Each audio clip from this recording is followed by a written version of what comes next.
The water went bad on a Tuesday. I want to start there because everything that happened this year started there. Not with the insult at the dinner table, not with the feast or the lords or the man who decided to make an enemy of me. It started with water. My name is Aldric Vale. 2 years ago my father handed me the worst land in the empire and sent me away to hold it. A dead salt flat called the Ashmarch. Nothing grows here. Nobody wanted it. When I arrived, there were 214 people living on it. There are 1,200 now, and every one of them drinks from the same place. 11 miles west of my walls there is a spring. It comes up out of the rock into a chain of shallow pools, and it is the only clean water in this whole country. Last year I built a stone channel to carry it down to the town, 11 miles of it, dug and lined by 400 people over 2 months. It is the best thing I have ever made. It is the reason nobody in Duncairn queues for water anymore. And then there is the grey. I need to explain the grey because it is the thing that is going to kill us, and I still do not know what it is. It is a stain on the land in the north. It kills whatever it touches, grass, trees, animals, water, and it does not rot what it kills. It leaves everything standing exactly where it stood, perfect and colorless and light as ash. So a reed still looks like a reed until you touch it and it falls apart in your hand. It has been creeping south for longer than anyone can remember. 3 to 5 miles a year, every year, steady as a clock. 3 to 5 miles a year I could plan against. I had measured it. I had marked it. By my own arithmetic, the grey would not reach the West Spring for another 11 months, and 11 months was enough time to find a second source and dig it. That is the number I got wrong. Kessa and I rode out on the first morning of the month to walk the edge of it, the way we did every month. We came over the low ridge at Corey's Fault expecting to find the grey still 2 miles short of the water. It was already in the water, not near it, in it. The upper pool, the one that feeds the channel, and the 9 fountains and the 1,200 people had gone the flat dead color of dishwater. The reeds around the edge were standing up straight and perfect and completely grey. The stone I had driven in as a marker 11 months earlier was 40 yards behind us, well inside the dead ground. I got down and tasted it, which I would not do again. It was not salt. I know salt. This was nothing at all, flat, empty, water with the water taken out of it. And it left a fine gray grit on my tongue that I could still feel 2 days later. I walked this on the 2nd of last month. Kessa's voice had gone very flat, which is what she does instead of panicking, and I have always been grateful for it. It was 4 miles off. 4. I cut the mark myself, I dated it, you checked my reading. She turned around slowly, looking at the ruined pools. 4 miles in 31 days, Aldric. That's not 3 to 5 a year, that's 48 a year if it holds. I stood up and wiped my hand on my coat and could not get the grit off. It won't hold. It's not a steady advance, it's a surge. It moved in a lump and it will sit still now for a while and then move again. That's worse, not better, because it means the average tells you nothing about when it arrives. I looked at the dead pool that had been the best water in the march. It means I cannot plan against it, and planning against things is the only thing I do. We surveyed for 2 days and the picture was as ugly as first look suggested. The grey had thrown out a single enormous tongue northwest to north, a lobe perhaps 11 miles wide that had swallowed the spring, the upper catchment, and about a third of the good grazing beyond, and then simply stopped with an edge you could stand on. Nothing to the south had moved at all. It had not crept. It had lunged, and the aqueduct was dry. I should explain what that actually meant because the disaster here is not a dramatic one. It is arithmetic. I had 11 miles of covered stone channel. 400 people dug and lined it over 61 days. It was the best thing I had ever built. It was now a perfect stone channel carrying poison from a dead pool down to a thirsty town. None of the work was wrong. That is the part I had trouble accepting. You cannot fix a water supply from the bottom. The problem was at the top, and the top was gone. Bram met us at the header tank when we rode in. He had already shut the gate. Sarn had come up the line the day before and seen the color of it and had the sense to close everything before it reached the fountains, which very probably saved lives. and which I have never adequately thanked him for. How bad? The spring's gone, not fouled, gone. The catchment above it is inside the gray, and everything that drains into that pool is going to keep coming down poisoned for as long as the gray sits there, which may be forever. I was already sketching on the back of my hand with a thumbnail, which is a habit I have never broken. So we do 3 things, and we do them today. Sarn takes the conduit off the spring entirely and caps the intake. I want no chance of anyone reopening that gate by accident. Call and your lads start on the old deep well, and the 2 shafts I sank last spring. We're back on wells for the town while I work. And then you find us another spring. And then I find us another spring. He looked at me for a moment. Bram has a way of looking at a man that is worth more than most people's advice. There isn't another one. Not in the march. I've been on this frontier 41 years, and there's Corey's fault and there's nothing else, and everybody knows it. Everybody knew the flats had no fall in them too. I got down off the horse. I'll find one, Bram. I don't know where yet. But there's water in this country. There's always water. It's a question of depth and reading, not of luck. And the thing I am actually good at is being told a place has nothing in it and going and looking properly. I handed him my reins. Get the wells open. I'll be in the workroom.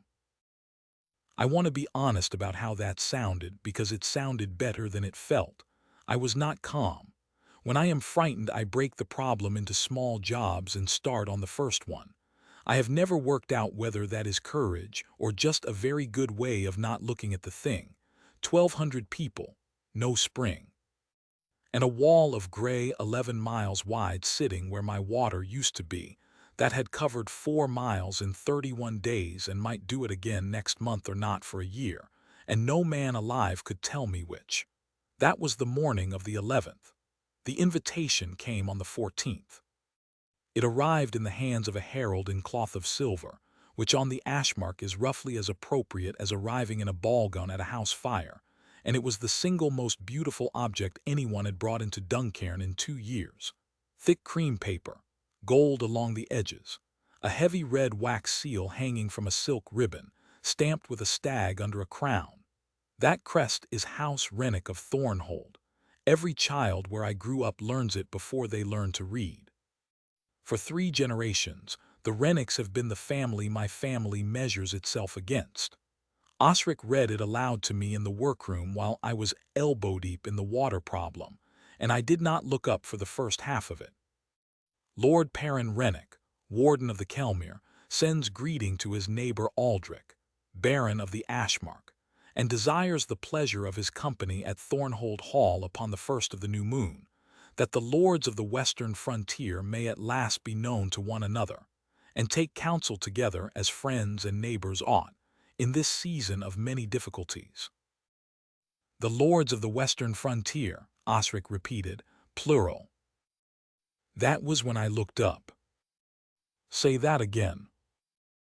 That the lords of the western frontier may at last be known to one another. He turned the vellum over, and I saw his dry face do the thing it does when a fact he has always possessed suddenly acquires a shape. My lord, forgive me. I have never once mentioned it to you, and I am now realizing that is because I assumed you knew, in the way one assumes a man knows the color of his own front door. He set the letter down. You are not the only one. There are 7 of you. I put down the pen. 7 wardenships were granted along this frontier in the space of about 4 years, yours the 4th of them. The Kelmere, the Ostwood, Fenhallow, 2 on the southern reach whose names I would have to look up, and every single one of them was given to a son of a great house. He was speaking quite carefully now, the way he does when he is watching me. A 3rd son, a 4th son, a boy from a 2nd marriage that the first wife's people would not have at court. Not one heir among them, my lord, not one. I sat with that for what I am told was quite a long time, because I had believed something for 2 years and never once checked it. I had believed it was personal, that my father had looked at me, the soft one, the one who read books, the disappointment, and had chosen the Ashmarch specially. The deepest hole he could find to put me in. It was not personal. It was not about me at all. It was a system, a routine arrangement decades old for getting rid of spare sons. dressed up as an honor from the crown, run by clerks, the paperwork already written, the land already surveyed. My father did not choose my grave. He picked a number off a list. I still do not know which of those is worse. My lord, I'm fine. I was, more or less, and getting steadily more so, because underneath the first cold drop of it something much more useful was arriving. Osric, 7 of us, given the same grant at the same time by the same mechanism for the same reason. I pulled a clean tablet toward me. What happened to the other 6? That turned out to be the right question. It took Osric 9 days and every contact he had to answer it properly. When he did, I understood exactly what the feast at Thornhold was for. 6 men, 6 grants. Here is what Osric brought back in the order he gave it to me because the pattern matters more than any one of them does. The Ostwood Good Timber Country, 3 villages, a river landing. Lord Oral Casworth, 4th son of the Marquis of Ashen. Arrived 5 years ago, sold the standing timber rights outright to a consortium in his first year for a lump sum, spent it, and has since been selling them again in overlapping parcels to different buyers, which is a thing you can do exactly once. Villages down from 400 souls to perhaps 250. He has not left his hall in 14 months.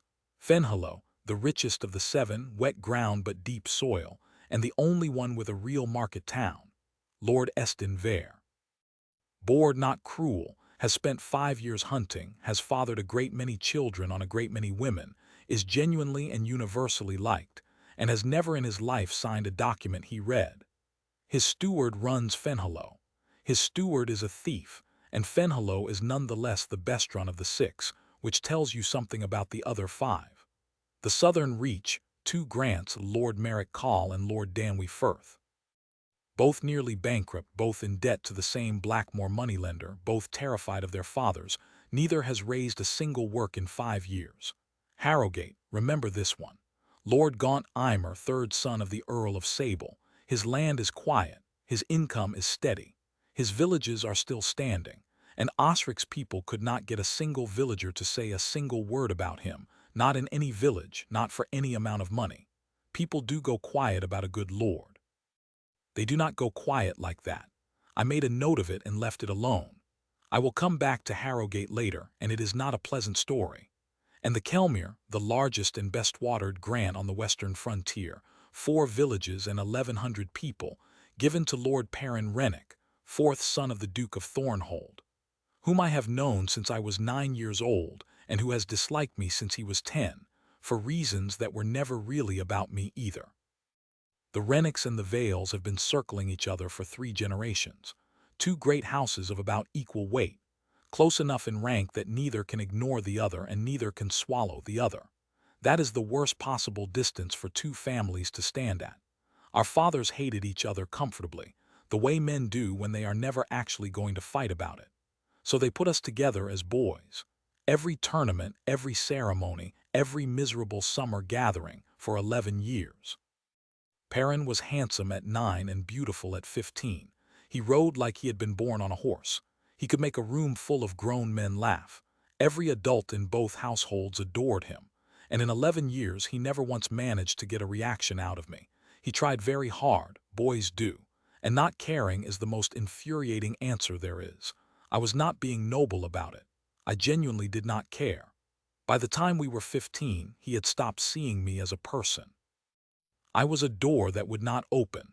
Then his family sent him to the Kelmere, and mine sent me to the Ashmarch, 4 months apart, and neither of us knew until years later that we had been processed by the same clerk. Osric finished his report and folded his hands. That is the frontier, my lord. 7 grants, 6 of them failing, 1 of them a barony. He let that sit. Now do the sums underneath it, because I do not think you will like them. Those 6 lords hold 11,000 people between them on the best ground in the West. In 5 years they have built nothing.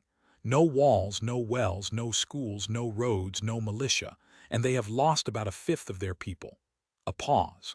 Duncairn was given the worst land on this frontier. We have gone from 214 people to 1,200. He folded his hands. The difference is not the ground, my lord. It was never the ground. No, I said. It's whether anybody bothered to look at it. And there it was, the thought that had been circling me since the herald rode and finally landed. For 2 years I had believed I was a man who had done something remarkable on impossible ground. I was not. I had done something ordinary. I looked at my own land and I paid attention to my own people. The ground was just so bad that ordinary work looked like a miracle on it. 6 other men were handed better country than mine and never went out to look at it.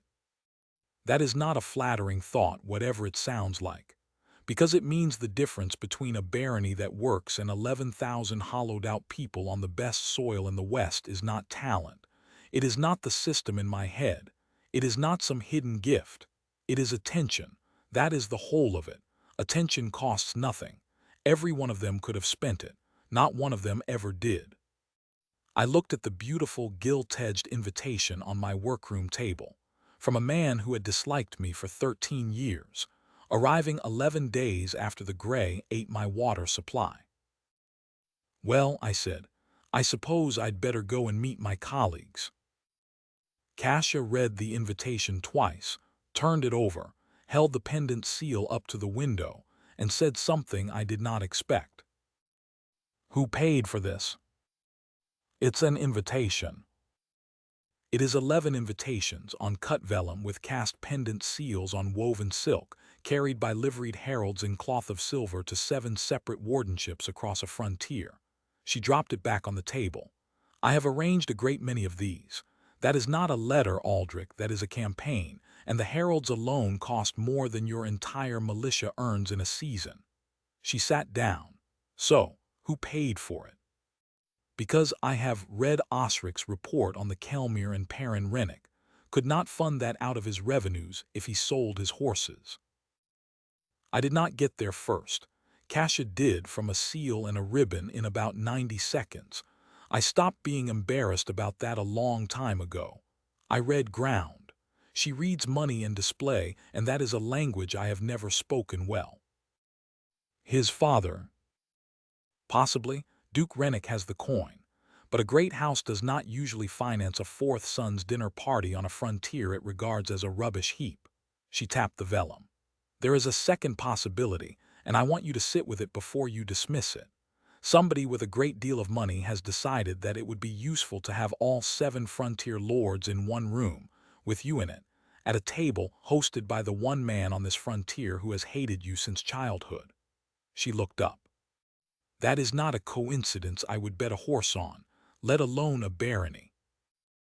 Neither of us said the name. We did not need to. Earl Cadman Voss of Blackmore had been sitting in the corner of every conversation in that room for a season. He is the man who has been trying to take this march off me since the day I arrived, and the last thing he said to me was a promise. A weed you cannot starve out usually gets pulled by somebody else, on somebody else's account. I have nothing that proves it, Osric said unhappily. I have looked. Blackmore's factors have been at Thornhold's grant twice this year, but Blackmore's factors are at everyone's grants. That is what factors do. I would be inventing a pattern. Then don't invent it, just watch for it. When you cannot prove a suspicion, you stop chasing the fact and start looking at the shape of it. If Voss has decided to use Perrin against me, then he will not be at that feast. He will not send a letter. There will be nothing to trace back to him at all. That is the whole point of using a duke's son. The duke's son has to believe it was his own idea. I looked at the invitation.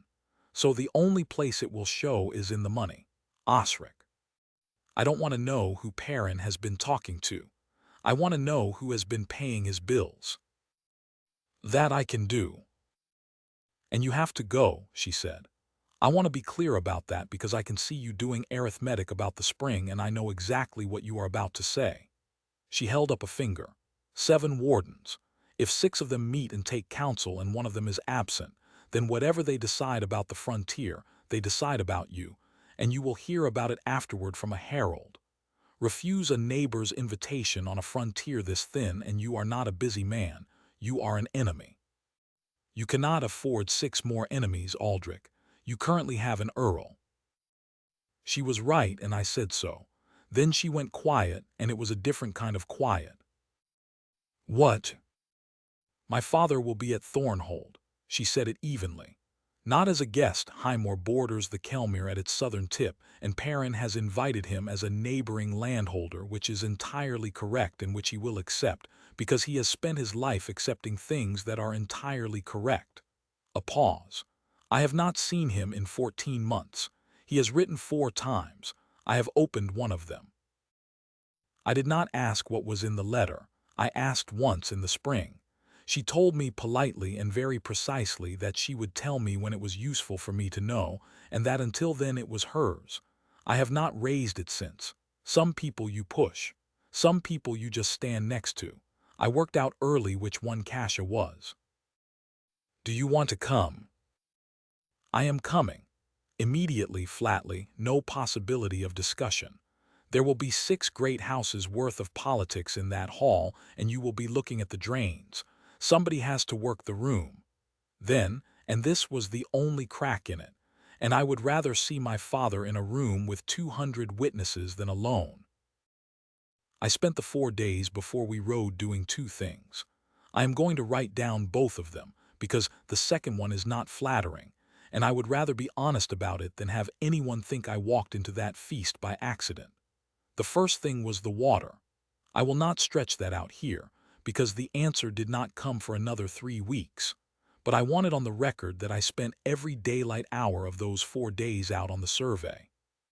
I rode to Thornhold with my measurements in my bag, and I worked on them every night I was under Perrin Rennick's roof. Not for 1 hour did I forget that 1,200 people were drinking out of 2 wells and a cistern. The second thing was that I decided, deliberately and in advance, to let Perrin Rennick and every man at that table think I was a fool. I want to be clear that this is not humility, and it is not turning the other cheek. It is a tool. I have used it before, on a far more dangerous man than Perrin. 2 winters ago I sat in Earl Voss's hall and played the frightened, lucky boy who was out of his depth. I did it for an hour. His contempt was the most useful thing I owned in that room. It very nearly worked completely, and it bought me a month I could not have got any other way. Being underestimated is the cheapest protection there is, and almost nobody will use it. To use it you have to sit still while people who are wrong about you say so out loud. Most men would rather be judged correctly and beaten than judged wrongly and safe. I laid it out for Gareth and Kasha the night before we left, because I was not going to have my own people confused about what they were watching. 6 lords in one room, all of them my neighbors, all of them failing, all of them convinced I got lucky on a salt flat.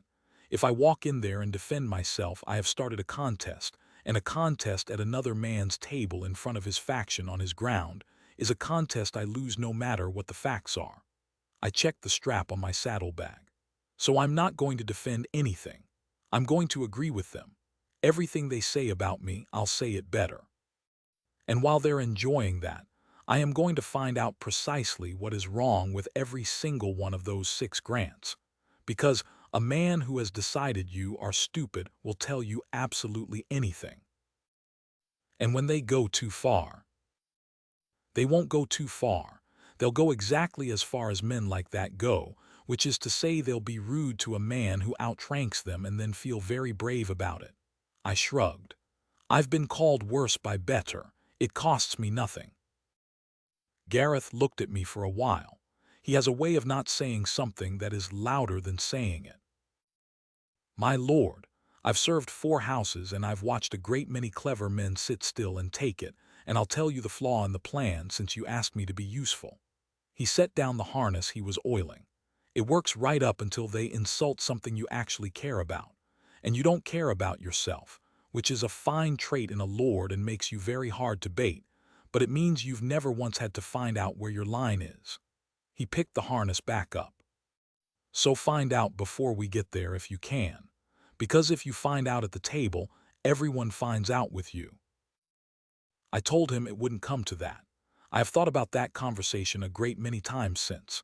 Sir Gareth has no family name and cannot read. 4 days before it happened, he saw exactly how the evening at Thornhold was going to go, and he told me so in plain words.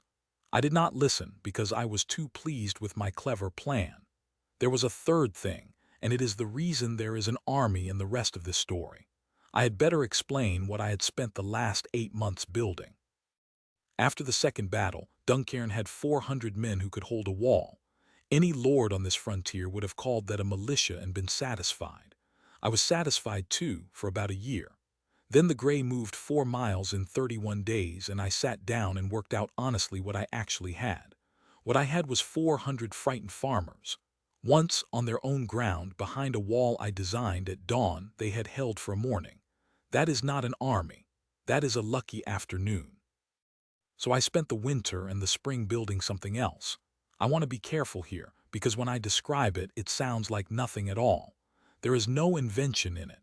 There is no weapon in it that Call could not have made in our first year. All of it is organization.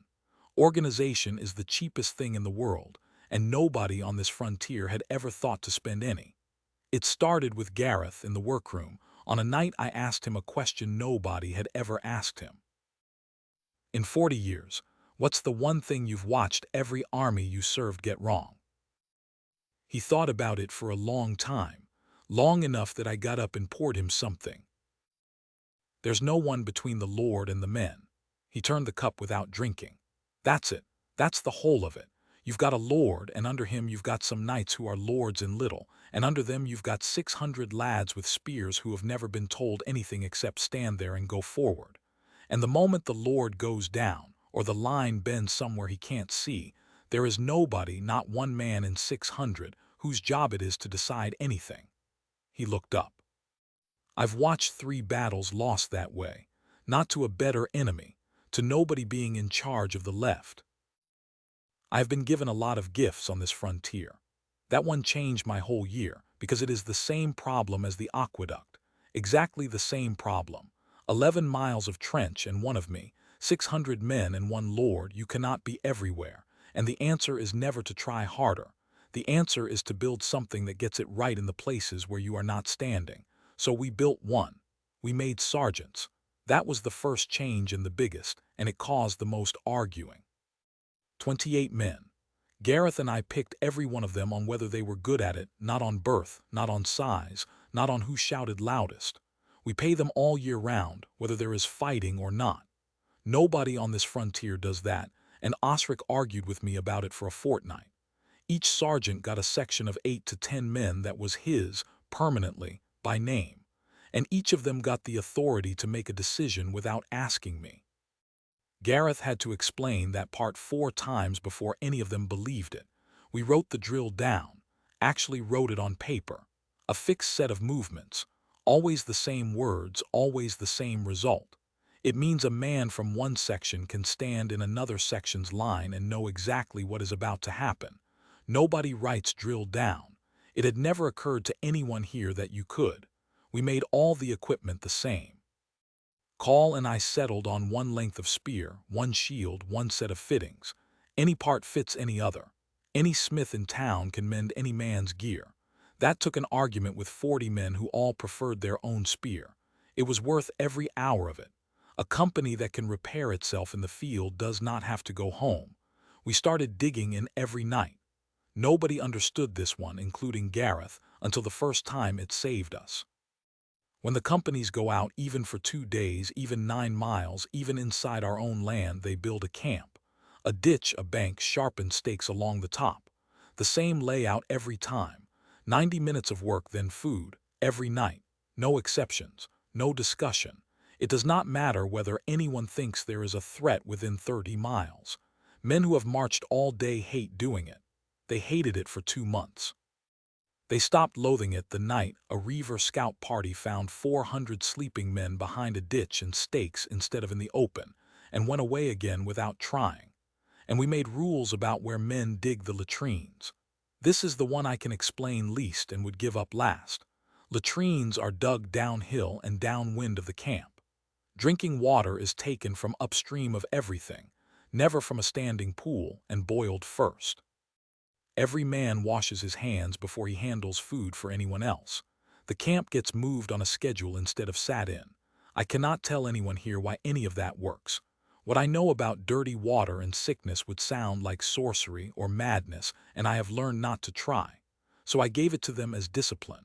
A rule of the company, enforced like any other rule, with no argument allowed. Gareth thought it was an eccentricity and humored me.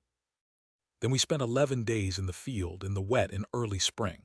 Not one man out of 400 came down with camp sickness. Not one. Gareth has buried more men to that sickness than to enemy steel. He came and sat down in my workroom and asked me very carefully how I had known. I told him it was an old family superstition. He looked at me for a long moment and let me have it. He has never asked again, and he has enforced those rules since like a man guarding a relic. And after everything that happens, we sit down and talk about it. Every skirmish, every false alarm, every exercise. The men who were actually there, the sergeants, Gareth and me, all in one room. Everyone says what happened from where they were standing, including the parts where somebody got it wrong, especially the parts where I got it wrong. Osric writes it down. Then we change the drill. I think that last one is the most valuable thing I have built in this world, and nobody can see it, and it cost nothing. Every other army on this frontier is exactly as good this year as it was last year. Mine gets a little better every time anything happens to it. None of this makes 400 men a match for a great house's army. It does not. Duke Rennick could put 3,000 in the field, and half of them would be professional soldiers. What it makes my men is reliable. They arrive when they said they would. They arrive fed, not sick, and they dig in before they sleep. They do what they are told when I am not standing there, and they have never once broken. I did not think of any of this as a weapon that evening. I thought of it as housekeeping. I took an escort of 12 to Thornhold, 2 sections, and a sergeant under Gareth. I brought them because a baron travels with men, and it would have been strange not to, and I gave no thought whatsoever to how they would look next to other men's retinues. That turned out to matter a great deal more than I expected. We rode on the 22nd. Myself, Kasha, Gareth, Tam, and Kessa, with the 12. Myra stayed behind to run Duncairn, which by then needed no discussion at all. I took Tam because Tam has never once let me go anywhere alone. I took Kessa because she had never seen a great hall and she asked to come, and I could not think of one good reason to say no to a girl who had just surveyed 11 miles of poisoned ground for me. That was my decision. Mine, freely made for good reasons. I have never entirely forgiven myself for it. The Kelmere begins where the salt ends, and the change happens over about 4 miles, and I have never in either of my lives been so angry at a landscape. It is good country. That is what I could not get past. The ground rises out of the salt into low green hills. There is a river, a real one, wide and slow and clean with gravel banks and willows along it. There is deep brown soil you can push a stick into up to your fist. There is standing timber. It rains. Perrin Rennick was given a river valley with 4 villages in it, and it is dying. I did what I always do, which is read the land as I rode through it. I will give you what I saw in the order I saw it, because the order is how you work out what is wrong. First, the fields. The long strips were worked at the end nearest the village and going back to scrub at the far end. That is not laziness. People farm outward from where they live and they stop when they run out of hands. So the abandoned far ends tell you 2 things. There are fewer people here than there used to be, and roughly how many fewer. Second, the mill. We crossed the river at a stone bridge, and there was a mill on the far bank with its wheel race broken, the timber gray and split, weeds grown up to the sill. It had not been burned or attacked. It had simply stopped working some years ago, and nobody had mended it. A mill is the most valuable thing a village like that owns. Every household within 6 miles needs it, and it pays for itself every year. So a stopped mill means one of 2 things. Either nobody has the money to fix it, or nobody has the authority to make it happen. Either way, every family in that valley is now grinding grain by hand. That is about 2 hours a day, usually a woman's 2 hours. Multiply that by every household every day for 6 years. The valley has lost thousands of hours of work a year, permanently, over a repair that would have cost less than the wine I was about to be poured. Third, the drainage. The best ground in the valley was under water. I mean the low, flat meadow by the river, black soil. The kind of land men fight over. It was standing in water and going over to rushes and marsh grass. There were ditches. You could still see the lines of them under the weed. Somebody's great-grandfather had cut a good drainage system, and nobody had cleared it out in 10 years. So the finest 20 acres in the Kelmere had turned back into a swamp because no one dug it out. 40 men could have fixed it in 2 weeks. Fourth, the roofs.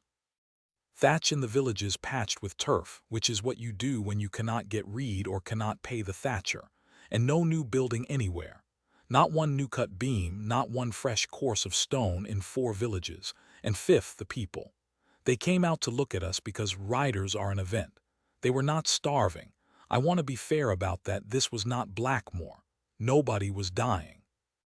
But they were thin, and their children were thin, and every one of them watched us go past with the same flat, careful, closed expression. I had seen that face before. It was on every face in Duncairn the morning I arrived. It is what people look like when they have learned that men on horses are weather. You do not argue with weather. You wait for it to pass. Kessa rode up beside me somewhere in the 3rd village and said, quietly, with real bewilderment, "Aldric, there's water everywhere. There's a river, they've got trees. Why is it like this?" That question came from a girl who grew up on a salt flat that killed 3 lords before me. She had never in her life seen land this good, and she could not understand why the people on it were worse off than she was. "Because nobody's looked at it," I said. "That's all.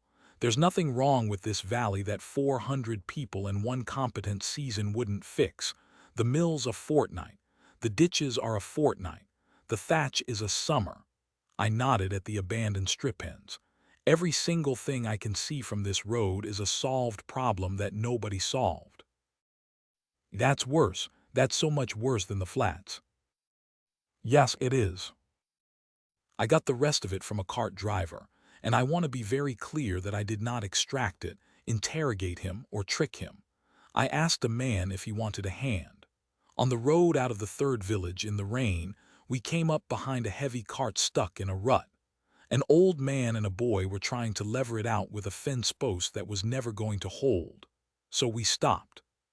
Tam and Gareth and I got our shoulders under the bed and lifted it clear while the boy shoved a flat stone under the wheel. Then I looked at the axle. The iron cap was split. It was a 2-copper repair, and he had been nursing it along for a year. I showed him the part that was actually failing. Then we sat under the cart out of the rain for about 20 minutes while the rain went over and he talked, because that is what men do with a stranger who has just helped them and asked nothing. I did not ask him about Lord Perrin. He raised it himself within 4 minutes because everybody in a failing place raises their lord within 4 minutes. In 20 minutes from an old man with a cracked axle who never learned my name, I found out all of this. The mill stopped 6 years ago. The village petitioned their lord about it 4 times. He promised twice to see to it. Once he was genuinely charming about it. He never saw to it. The drainage ditches used to be cleared every spring. 3 days of work owed by every household. That duty stopped the year the lord arrived. In the carter's words, on account of he never called it. And nobody in the villages has the authority to call it themselves. The steward is a man named Corbel, and he collects the rents. The rents have gone up twice in 5 years. The villages are fairly sure a good deal of that increase never reaches Thornhold Hall at all, and they are equally sure that saying so out loud is not something a sensible man does. 11 households have left the valley in the last 2 years. Most went to the coast. 2 of them, he told me with a kind of embarrassed pride, went west instead, to the salt town, where they say the Lord digs his own wells, and that Lord Perrin Rennick had been to that particular village exactly twice in 5 years and had been perfectly pleasant both times and had brought a hawk. The rain stopped. We got the cart moving. He thanked me and I said it was nothing, and it genuinely was. It was a stone and 3 men and 20 minutes. And then I rode on toward Thornhold Hall with the entire truth about the Kelmere sitting in my head. All of it. Freely given by a man his own lord had never bothered to speak to because I helped him lift a cart. I had no intention of using it. I want that on the record. I collected it because I collect things. Because a valley falling apart on my border is my problem whether I like it or not. And because I had a half-formed idea of quietly offering to pay for the mill repair as a neighborly gesture. A rival who owes you a favor is cheaper than a rival who does not. That was genuinely the plan. Ride in, be gracious, be underestimated, learn everything, offer help, ride out. I have gone over it many times since, and I still believe it would have worked. Thornhold Hall came up out of the trees at dusk, and I heard it before I saw it. Music. Real music, 4 instruments carrying a quarter of a mile down a valley where the mill had not turned in 6 years. Then torchlight through the trees, and then the hall itself. I am going to describe it accurately because the accuracy is the point. It was magnificent. New-cut stone across the front. Glass in the windows, actual glass, out here in 4 separate windows. A gatehouse rebuilt within the last 2 years by a mason who knew his trade, with the Rennick stag carved deep over the arch and covered in gold leaf. Fresh gravel on the drive. 60 or 70 horses in the yard, a bonfire burning, servants running everywhere. It was the single most expensive thing on the western frontier, and it stood in the middle of a valley that could not afford to mend a wheel race. Kasia said without any particular emphasis in the voice she uses for facts she intends you to keep, "None of this is paid for. The servants came out to take our horses, and I got my first proper look at the household, and this is where the evening turned over in my stomach for the first time, well before anybody insulted anybody. They were fast, beautifully trained, completely silent. A boy had my bridle off and my horse away before I had finished getting down, and he did not look at my face once. Then Gareth's stirrup caught on a strap. Half a second of delay, nothing more, and that boy went rigid, his whole body all at once. I have seen that twice in my life, both times in Blackmore. You cannot train that with wages, and you cannot fake it. That is what a household looks like when a mistake costs you something immediately, and everybody in it knows exactly what." Tam went very quiet beside me. Tam grew up as a servant's son in a great house. He can tell the difference between a hall that is strict and a hall that is frightened, the same way I can tell clay from gravel.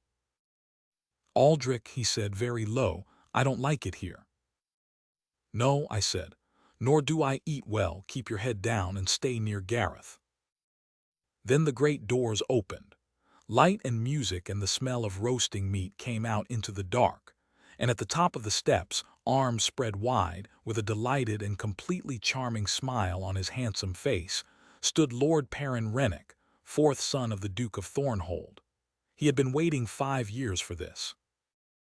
"Aldric Vale," he said it like we were old friends, like he was thrilled to see me. A stranger watching would have sworn he meant every word.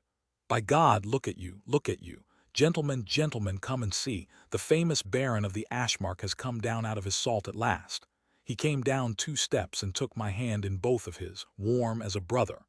"You look like a farmer, you magnificent creature. Come in, come in. Everyone has been dying to meet you."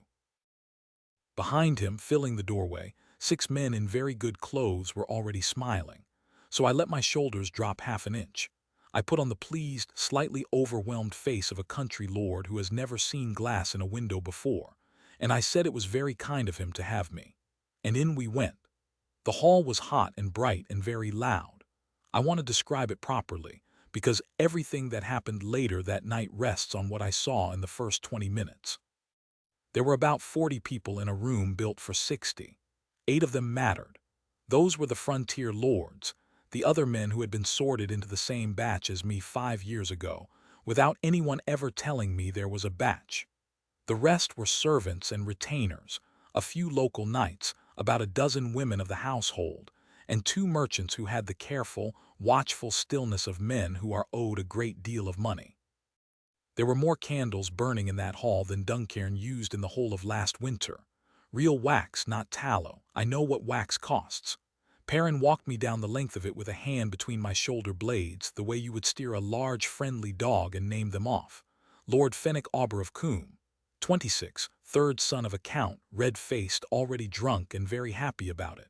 Lord Salter Dane, thin, sharp-eyed, the only man in the room who looked at my boots.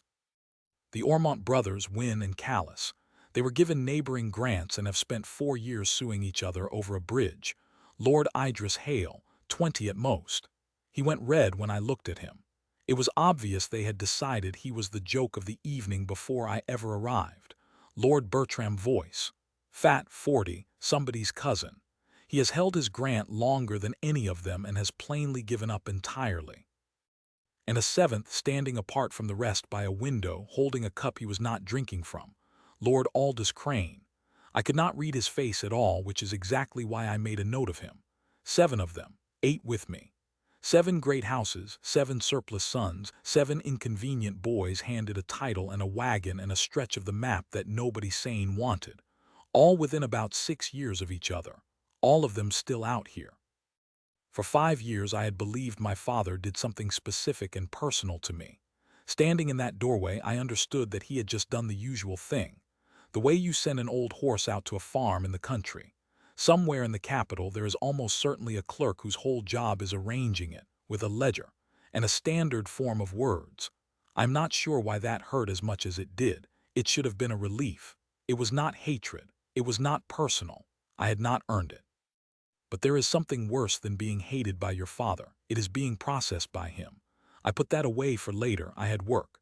Because here is what I was actually doing while Perrin steered me around his hall telling everyone I looked like a farmer. I was counting 40 guests. 3 full courses already laid out on the sideboards before the meal had even started. That is not hospitality. That is showing off. See fish. We are 4 days from the coast in summer. That means ice. Ice means an ice house.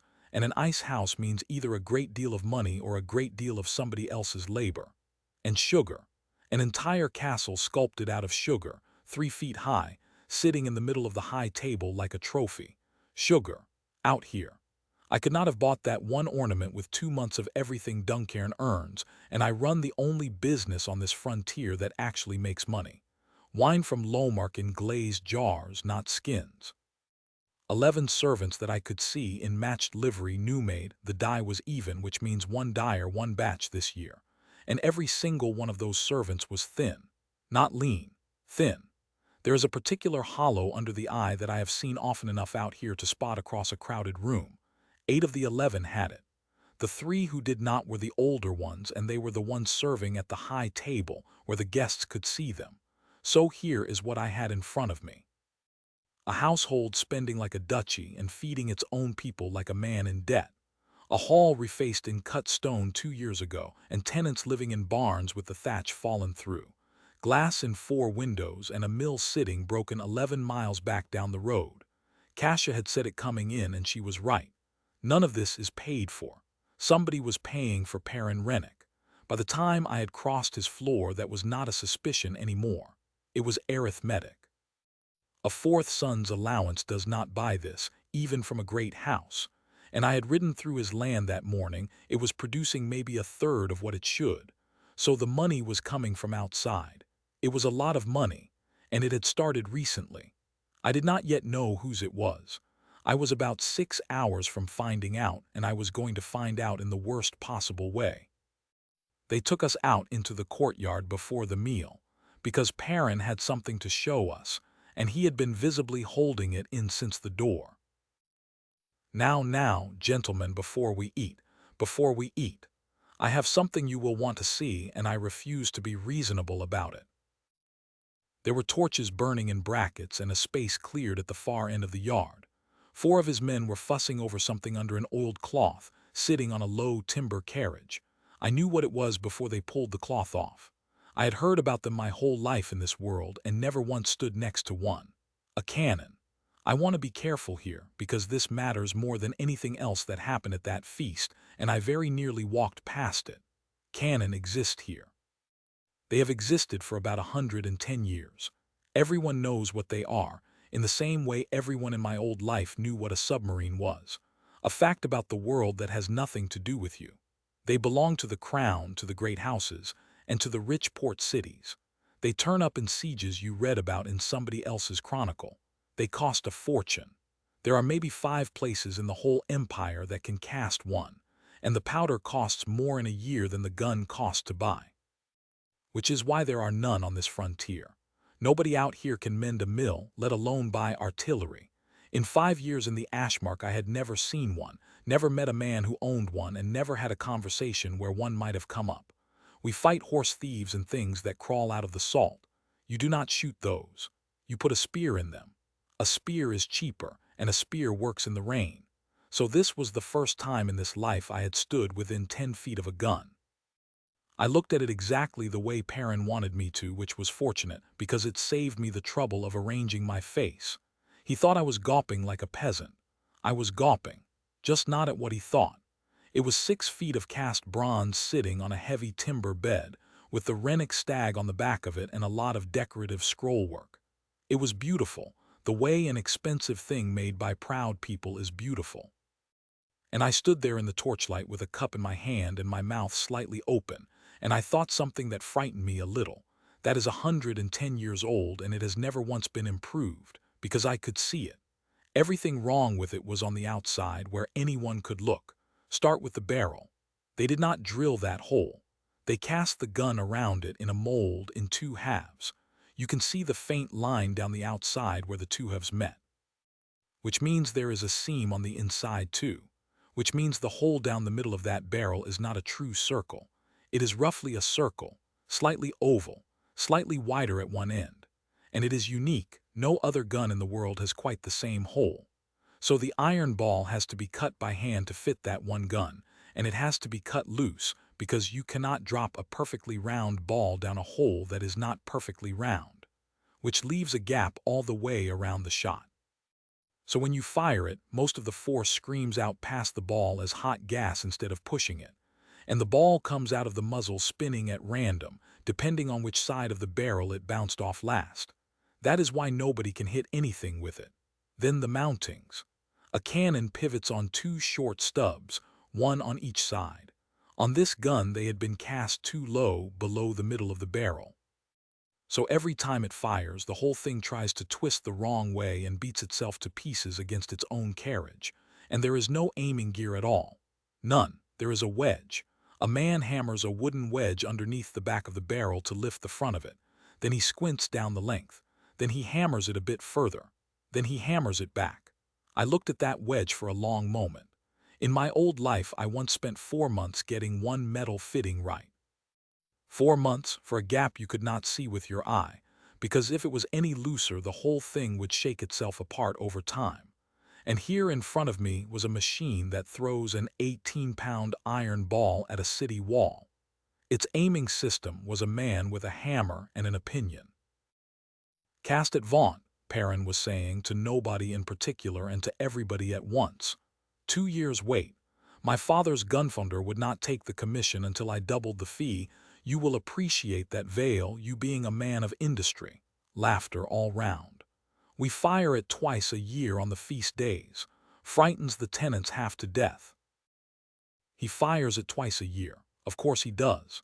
He has no idea what that gun can actually do because he has never needed it to do anything. Nobody has ever asked it a hard question in its life. Fennec Auber wanted to know if it could hit the far barn. Perrin said of course it could. Salter Dane said dryly that it rather depended which day you asked it. That got a bigger laugh than he expected. And Perrin's smile stayed exactly where it was for slightly too long. So it cannot, I thought.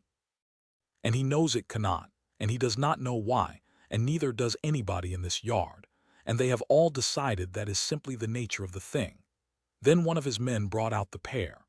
2 muskets in a fitted case lined with green baize, and Perrin lifted one out and held it across his forearms like a man displaying a hunting bird, and the lords made the appreciative noise you make at another man's expensive toy. They were matchlocks, the crudest kind of gun there is. A 4-foot iron barrel with a hole down it wide enough to post a letter, a small open pan of loose gunpowder beside it, and a curved metal arm holding a length of smoldering cord, which swings down into that pan when you pull the trigger. To load one, a man has to do about 14 separate things in the right order, in the dark, in the rain, while somebody is trying to kill him, and he does the last of them holding a burning cord about 8 inches from an open pan of gunpowder. God, Rennick, do not wave the thing about. My uncle had a fellow lose a hand to one of those. Only if you are a fool with it. Nobody is arming men with them, Bertram. Do not be grotesque. They are for sport and for sieges and for the sort of troops one does not invite indoors. Miner's work. Miner's work, exactly so. And there it was, the sentence I expect to still be thinking about in 10 years. Nobody is arming men with them. I stood in that courtyard holding somebody else's wine, being laughed at by a circle of men in expensive coats. And I worked out something about this world that I do not think one living person in the Empire has worked out. They have had gunpowder for a century, and it has changed nothing. Not their armies, not their politics, not their society. Nothing. For 5 years I had assumed that was because the guns were simply too crude to matter. I never once stopped to check that assumption, which was a mistake, and I will come back to it. That is not the reason. The reason was standing all around me in embroidered coats. Battles here are decided by aura, by champions.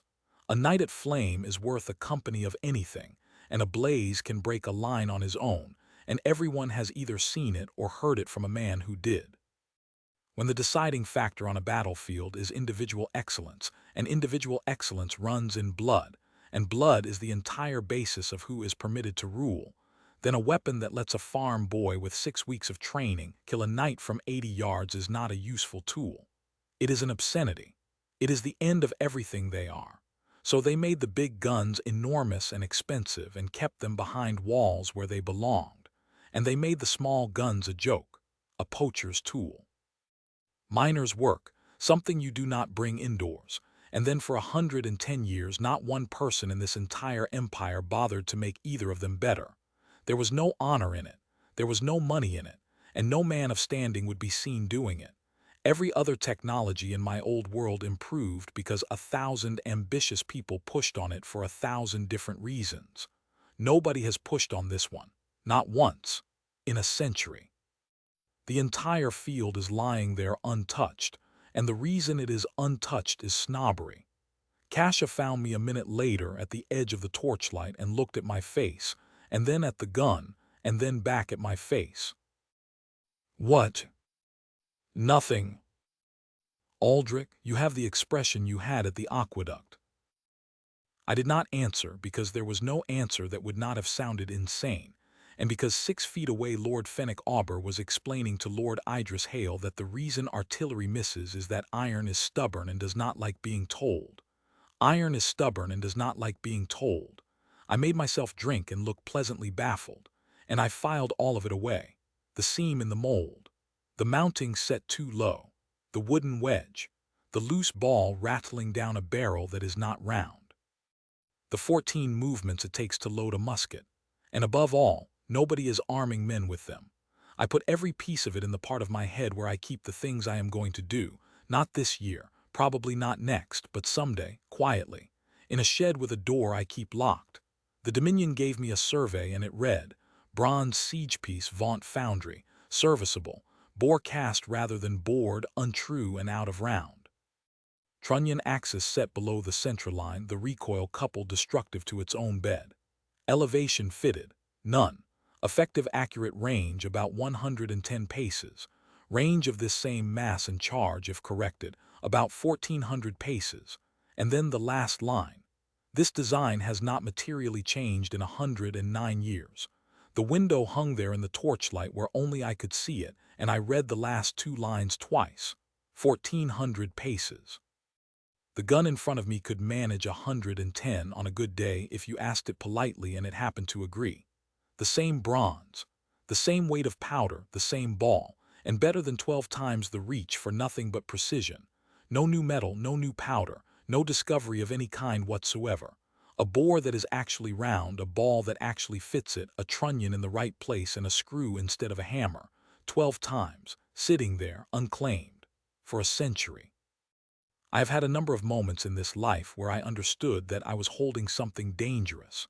Standing in Perrin Rennick's courtyard while he told a funny story about frightening his own tenants, I think I understood for the first time that the most dangerous thing I own is not the aura I keep hidden, and it is not the system.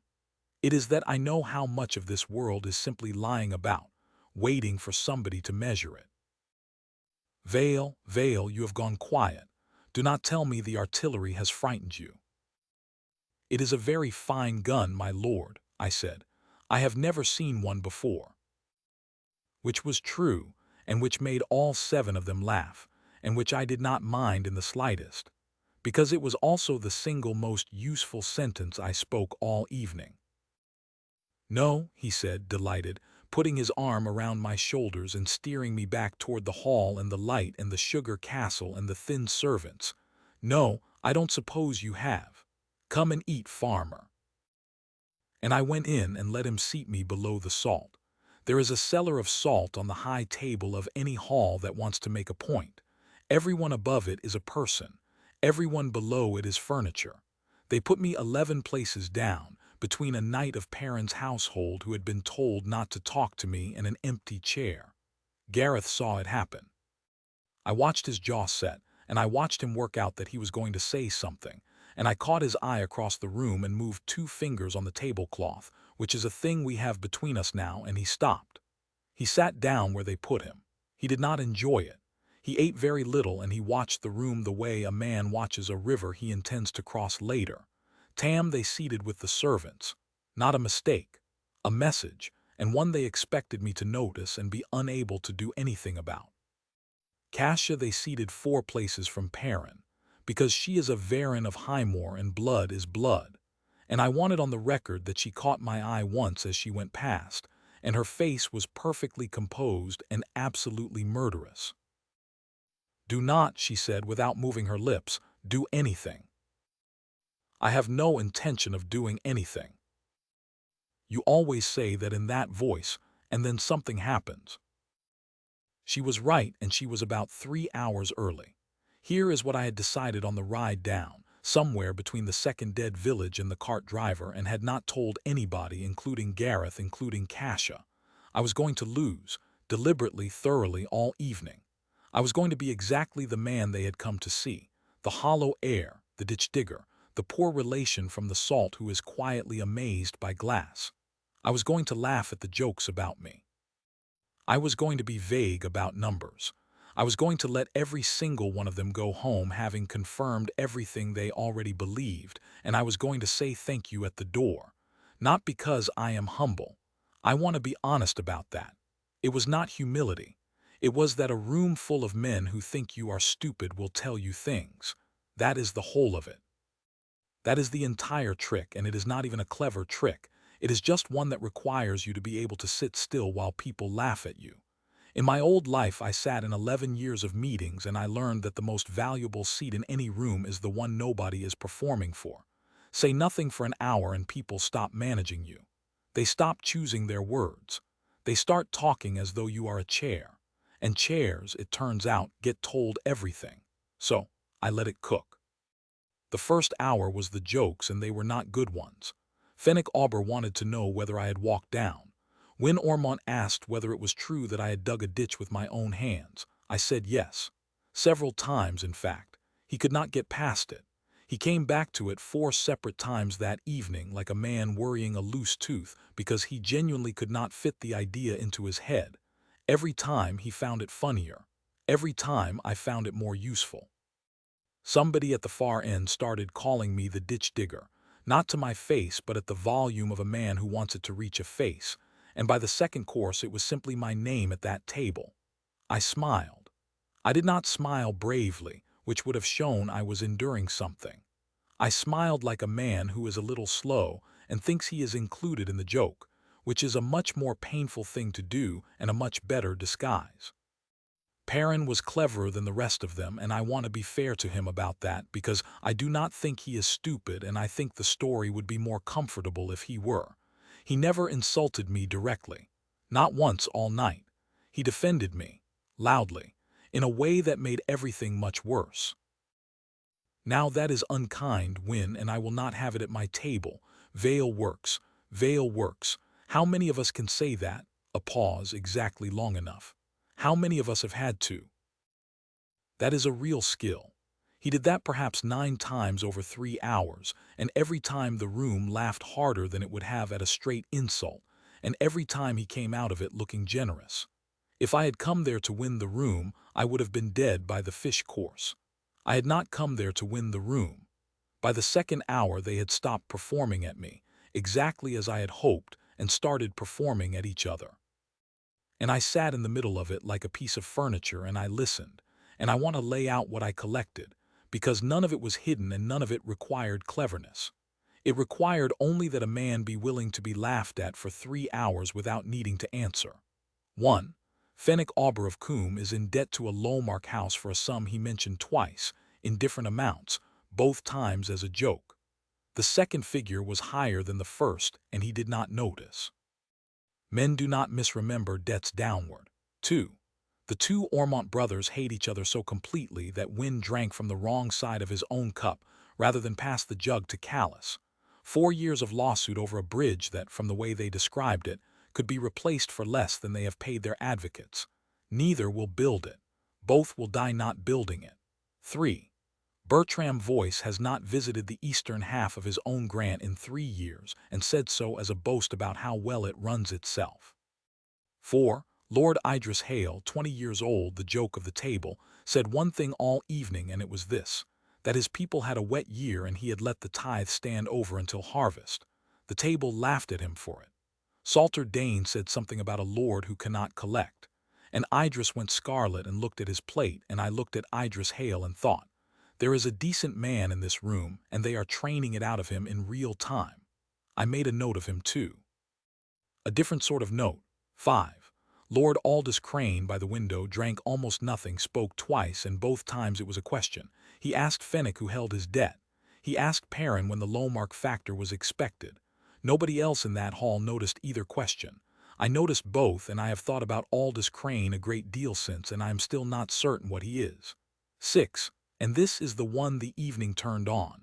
Perrin's steward. A grey man of about 50, standing behind his lord's chair all night with a face like a shut door. Perrin sent him for things 11 times in 2 hours, and each time the man went and came back at exactly the same pace, and each time Perrin did not look at him. Twice, when the talk came near money, that steward's eyes went to the sideboard and away again. Not to his lord, to the sideboard, where a locked box sat under the good silver. The 7 wardenships came up over the meat, and it came up as a complaint, which is how I learned the rest of it. And my brother writes to tell me the air is good out here. The air. He has the house, the estate, the seat, my mother's respect, and both dogs, and he writes to tell me about the air. Mine sends money, once a year, with a letter about duty. Mine sends nothing, and I prefer it, cleaner. Gentlemen, gentlemen, we are the shield of the realm, raising his cup and getting his laugh. That is what the grant says. I had it read out to me. The shield of the realm, holding the western marches against Vale. What is it we hold the western marches against? Reivers, my lord. Reivers against reivers. 600 half-naked horse thieves and a great deal of weather. The shield of the realm. And they all laughed, and I laughed too, and while I was laughing I was doing arithmetic that had been sitting half-finished in my head since the door. 7 of us, 7 great houses. Grants issued within 6 years of each other, all along one frontier, all to sons who were surplus. I had assumed my father invented my exile. He did not. He filed for it. Somebody in the capital built this. It is a policy. It solves a real problem elegantly and cheaply. Every great house eventually produces a spare son who is a danger to the succession, and every generation that danger has to go somewhere, and the crown has a great deal of worthless frontier and no money to garrison it. So you marry the 2 problems. You call it an honor. You write Shield of the Realm on the grant so the boy can tell himself a story about it, and you send him 400 miles from the seat he might otherwise have contested, and you never have to think about him again. The realm gets a hedge of unpaid, unsupported, half-resented lordlings between itself and everything unpleasant. The great houses get their successions cleaned up without anybody being murdered. It is efficient. It is genuinely, admirably efficient. If it had been on a page in front of me in my old life, I would have said, well, that is elegant, and moved on to the next item. And every man laughing at that table was a line in it. I looked down the hall at Perrin Rennick, a 4th son, holding court over 6 other men's spare sons, in a hall he cannot pay for, in the middle of a valley that is dying underneath him, and what I felt was not satisfaction, which surprised me.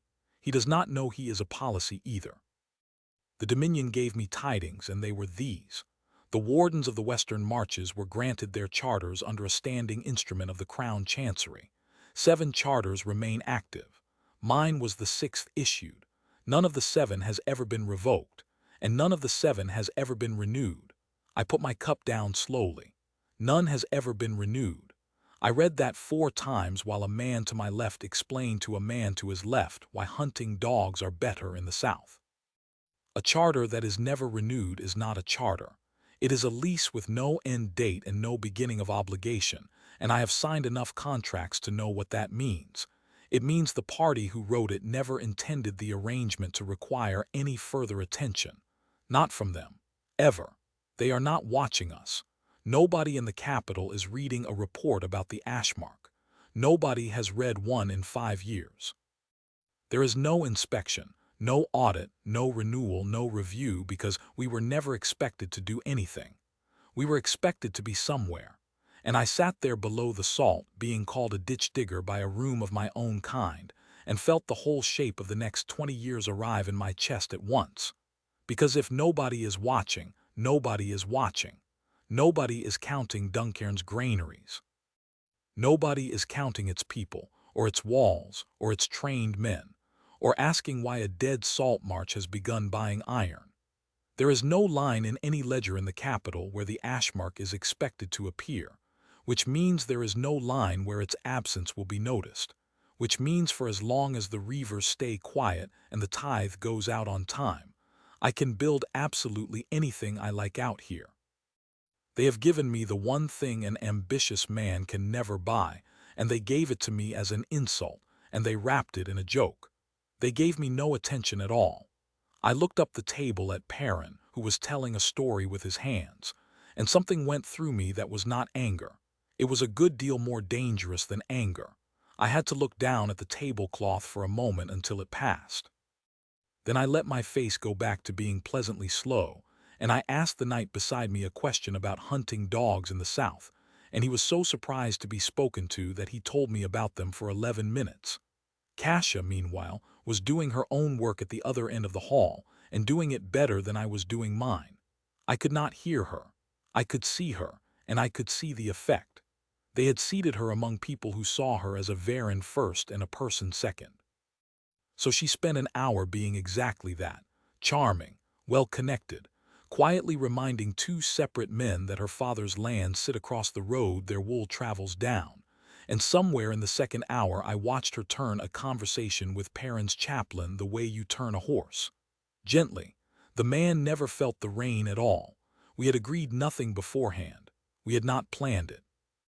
I would like to be able to say we had a scheme, because it sounds better, but the truth is that we simply both went to work in our own trades and did not get in each other's way, and I have come to think that is worth more than any scheme. She came past my chair once, during the confusion between courses, and did not stop walking, and said 4 words at the level of a breath. "The box is Blackmore." And then she was gone up the hall, laughing at something Bertram's voice had said, with her hand on the back of a chair. I sat very still. The box is Blackmore, the locked box on the sideboard, the one Perrin's steward kept looking at and looking away from. Earl Voss. Voss is paying for this hall. Voss bought the sugar castle and the glass and the sea fish and the ice and the 11 matched liveries on 11 starving servants. Voss has been sitting in Blackmore for months, 300 miles away, with his ledgers and his patience, gently and expensively inflating a vain young man who has hated me since we were 15 years old. Perrin thinks this feast is his idea. Perrin thinks the invitation was his idea. Perrin thinks the grudge is his own, tended lovingly since boyhood, entirely his property.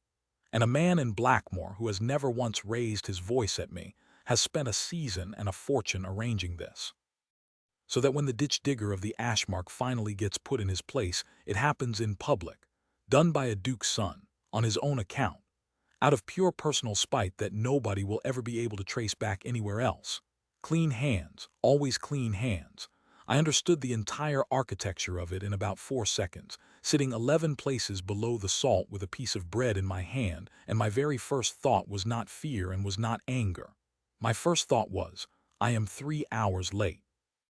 I had been so pleased with myself, sitting there harvesting boasts, collecting debts and hatreds and a locked box, feeling clever, and the whole time I was inside a room that had been built for me. The seating, the wardenship coming up over the meat, the 9 defenses that were worse than insults. Perrin had been handed a script by a better man than himself and did not even know he was reading one. I did not walk into a feast. I walked into a device. And the second thought, arriving right behind it, cold as the first, then the trap has not sprung yet. Because none of it, not the seating, not the ditch digger, not 3 hours of Perrin being generous about me at the top of his voice, none of that was worth a season of Blackmore's money. That is not what Voss bought. Voss does not spend like that for a man to be laughed at over dinner. Something else was coming, and it was coming tonight, and it was going to be aimed at whatever part of me a clever man would judge to be softest. I looked up the hall. Gareth, sitting straight-backed among strangers, eating nothing. Kasia, 4 places from Perrin, laughing at a joke she did not think was funny. And down at the far end, past the salt, past the dogs, at the trestle where they had put the servants, Tam, with his shoulders around his ears, being talked at by 2 of Perrin's men who had turned right around on their bench to do it. Ah. Of course, there you are. I put my bread down and I sat back, and for the first time in 3 hours I stopped smiling. I want to set down exactly what happened in order, because I have gone over it a great many times since, and I am still not certain I could not have found another way, and I would like the record to be honest rather than flattering. They had Tam on his feet. 2 of Perrin's household men had got him up off the servant's bench and walked him, not roughly. That is the thing. There was no violence in it anywhere. That would have been simpler. Walked him up the hall with a hand on each shoulder like a prize, laughing, calling for room. And the tables laughed, because a thing was happening, and things happening at a feast are good. No, no, bring him up, bring him up. Vale, is this yours? This is yours, isn't it? That's Tam Collar, my lord. He's my man. Your man, delighted, rolling it. Gentleman, the Baron of the Ashmarch has a man. Tam stood there in the middle of that floor in his good coat, and I have to say this because it is the part I cannot get out of my head. He had bought that coat for this. He had spent money he did not have on a coat 3 weeks ago and asked me twice whether it was right, and I had said it was fine because it was fine, and he had been pleased about it for the entire ride down. Standing under 40 candles in that hall, it was very obviously a farrier's son's coat. Everybody could see that. That was the joke. That was the whole of the joke. Tell us, Tam Collar, tell us about the Ashmarch. We are all dying to hear about the Ashmarch. And Tam, who is braver than I am in every way that does not involve arithmetic, lifted his chin and said it was a good country and getting better, and that we had brought in 240 people since spring. Which was true. Which was, in fact, the single most remarkable sentence spoken in that hall all night, and not one person in it understood what it meant. 240 what? People, my lord. He collects them. And the hall came apart laughing.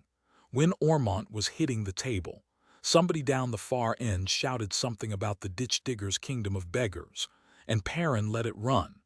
He stood there smiling with his hand half raised, as though he might call for order at any moment and never quite did. Then he did the thing. Now you must not laugh at him, he said, warm as bread. You must not. This is a serious man. Come here. And he took a dish off the high table, a small silver one, sweetmeats, and held it out. Here, take one. Go on. Take 2, take a handful, take them for the road. I want you to be able to tell them at home that you dined at Thornhold. Tam did not move. Take it, lad, it is a gift. And Tam, because there was no version of that moment where he could refuse a lord in front of a hall, put his hand out. And Perrin moved the dish, about 4 inches, casually, still talking as though he had simply shifted his weight so that Tam's hand closed on nothing in front of 40 people. The noise the room made at that is a noise I intend never to forget. Oh, sorry, try again. He was going to do it a second time. He had his weight already going onto the other foot to do it a second time. I want to be exact about what happened inside me because it was not what I would have predicted. There was no heat. I have been angry, properly angry, the kind that arrives in your hands, perhaps 4 times in this life, and this was not that. What happened was that a very large amount of noise in my head simply stopped. 3 hours of arithmetic, seating plans, debts, locked boxes, wardenships, the whole careful architecture of the evening I had been so pleased with, all of it went quiet at once, the way a workshop goes quiet when the belt comes off the wheel. And what was left in the quiet was one very small, very clear observation. He is doing this because he believes there is no one at this table who will make him stop. And he was right. He was completely right. There was not. Gareth would have. Gareth was already halfway out of his seat, and Gareth is a man in another lord's hall with 12 men outside and no standing whatsoever, and it would have ended with Gareth on the floor and Tam still standing there with his hand out. I put my cup down. I did not stand. I want that noted because it matters. I did not stand up. I did not raise my voice. I did not throw anything. I sat back in my chair and I stopped pretending to be slow, and I looked at Perrin Rennick properly for the first time in 3 hours. That was all. That was the whole of it. And it was enough, and I have thought a great deal about why. Because a man who has spent 3 hours performing for a room can feel the room change, even if he cannot say what changed. The knight beside me stopped chewing. Somewhere down the table a conversation went off a cliff mid-sentence. Perrin's steward, who had not looked directly at anything all evening, lifted his head and looked straight at me, and something moved behind that shut-door face that I think was hope. And Gareth sat back down, very deliberately, and put his cup on the table with the smallest possible sound and folded his hands, and I understood with a small cold drop in my stomach that Gareth had seen this face before and knew exactly what it came before, and had just decided to get out of the way of it. Perrin felt the room go and did not know why. I watched him not know. He looked around for the joke he had been holding and could not find where he had put it. What? I gave him the off-ramp. I want that on the record too, because everything after this belongs to him, and I need the record to be clean about it. Leave him alone, Rennick, quietly. Not even hard. It came out sounding almost bored, which was not calculated. It was simply what was left in my voice with everything else switched off. Sit down. 40 people heard it. And here is the thing about that sentence, and I knew it as I said it. It was a genuine door. If he had laughed and shrugged and put the dish down and sat, the whole night dies there. I would have finished my meal. I would have thanked him at the door. I would have gone home with a locked box and 7 debts and a young lord called Idris Hale in my pocket, and Perrin Rennick would have kept his hall and his faction and his father's goodwill and his entire future, and would never have known how close he came to the edge of anything. I meant it. That is the part I want understood. It was not a threat dressed as an offer. I was ready to let it go. He could not take it, not because he is stupid. He is not stupid. It is because 6 of the 7 frontier lords had just watched a ditch digger tell the 4th son of the Duke of Thornhold to sit down, in his own hall, in front of his own men. There is no move in the world that gets a vain man out of that room with his pride intact. I had, without meaning to, made it impossible for him to stop. I have thought about that a great deal. I am not sure it absolves me. He laughed. It came out about a quarter tone too high. I am sorry. You heard me. In my hall, louder now, finding his feet, finding the room again, and I watched him decide to spend everything. In my hall, at my table, eating he turned, arms wide, playing to the tables, and his voice went up and got its confidence back. And for what? For a farrier's boy. Bring him back. Bring him back here. I have not finished being kind to him. You can dig me a ditch to put him in, Vale. You are good at those. And the hall laughed because that one was actually quite good. And I let him have the laugh. I let it finish. I let it run all the way out, into that particular silence a room gets when the laughter stops and nobody has started the next thing yet. Then I said, in a perfectly ordinary voice, the voice I use for reading a survey back to a foreman. Your east mill has been silted for 2 years, and you have never been to look at it." Perrin stopped. "What?" "The mill on the Kell, 11 miles up your own road. The race is silted to about a third. Your tenants take their grain 18 miles to Coombe now and pay Lord Auber's toll to have it ground, and Lord Auber has increased that toll twice, which he mentioned earlier this evening as a joke about your roads." I did not raise my voice. That is the only technique in this, and it is not a technique. It is just what happens when you stop performing. It is 4 days' work for 6 men. Clear the race, reset the sluice gate, replace 1 timber, 4 days. You have had 2 years. Then I did the sum out loud slowly, the way you do when you want a man to follow it. 1/10 of your grain income every year, plus Lord Auber's toll, plus the carting, plus the 2 families who left over it. I looked up. Call it 600 marks, gone, so that 6 men would not have to spend 4 days standing in a ditch.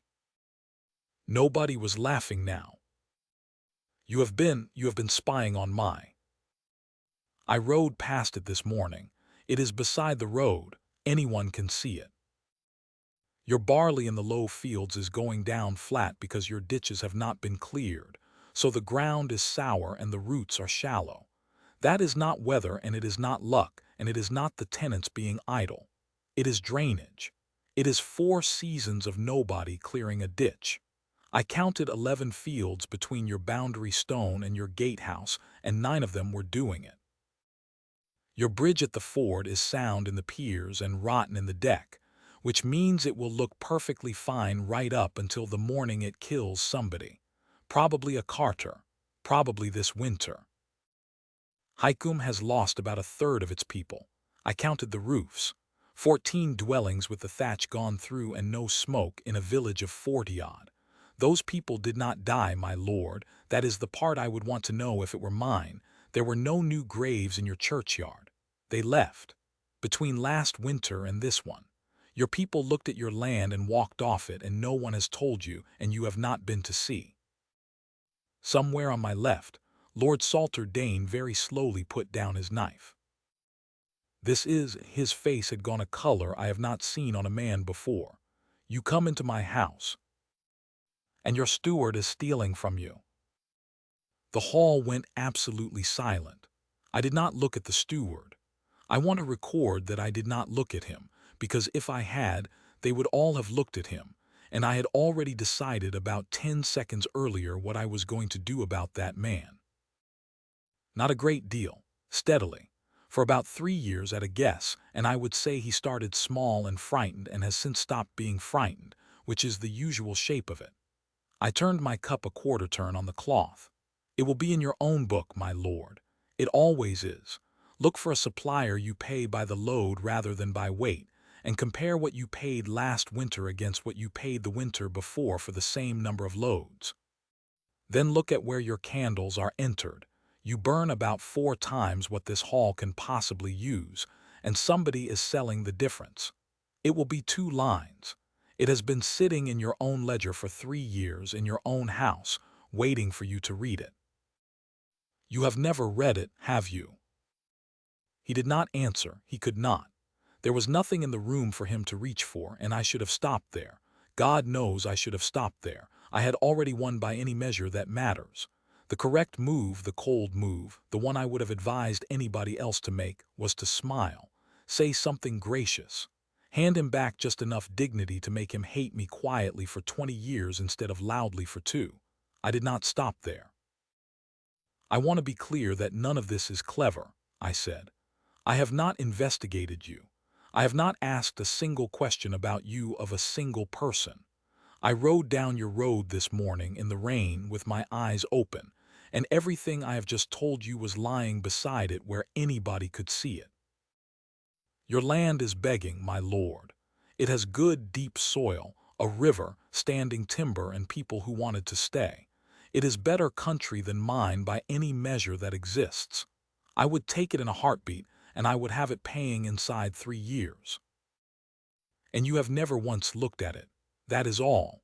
That is the entire difference between us. Not blood, not aura, not the ditch.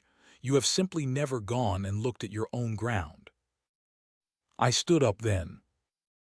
You wanted to know about the Ashmarch. It is salt. It has no soil, no timber, one river that is going bad, and a well that failed 11 months before I expected it to.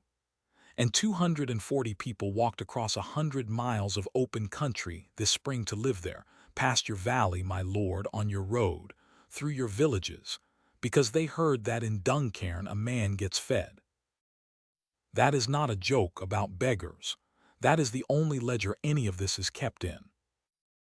Then I looked at Tam, who had not moved from the middle of the floor that entire time. Tam, we are going. Nobody cheered. I think if I had to name the single thing that surprised me most about that night, it is that nobody cheered.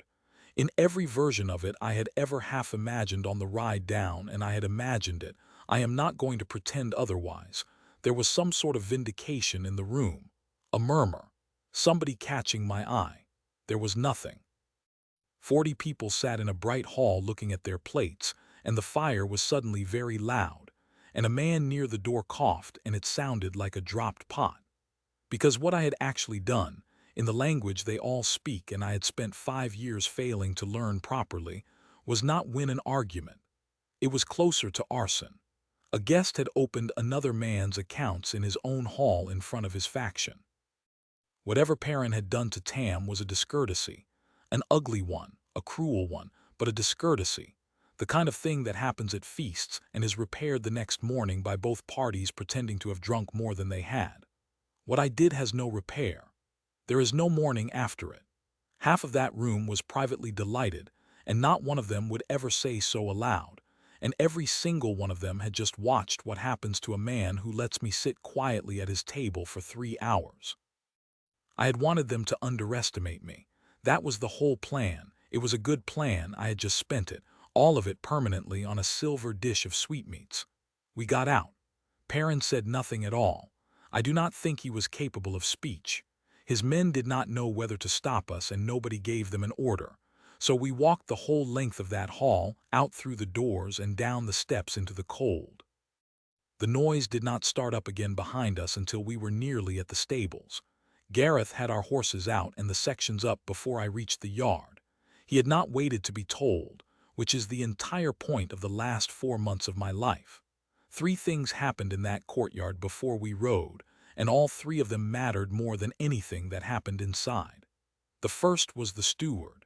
He came out into the dark after us, without a lantern, walking fast. Gareth's hand went to his hilt and I said his name and he took it off again. The gray man stopped about 6 feet away and stood there in the cold with his hands at his sides, and he was shaking, and I do not think it was fear. You could have named me. I could have. Why did you not? And I looked at this man, who had stood behind that chair all evening being sent for things by a boy who never once looked at him, and I told him the truth, which was probably a mistake and which I do not regret. Because I have not seen the book. I have seen a man look twice at a locked box and a hall that burns 4 times the candles it can use. That is a suspicion, and it is a good one, and I would put money on it, but it is not proof, and I do not take a man's neck on a suspicion at somebody else's dinner table. I gathered the reins. Also because I do not know what he has done to you, or what he pays you, or whether you have a family. I have met exactly one household in my life that was as frightened as this one, and I did not like the man who owned it either. He stood there a long moment. 11 years, he said. I have kept that book 11 years, his father's book before that. It was never, he stopped and started again. There was a year the grain failed and he would not reduce the tithe and I could not. I know how it starts.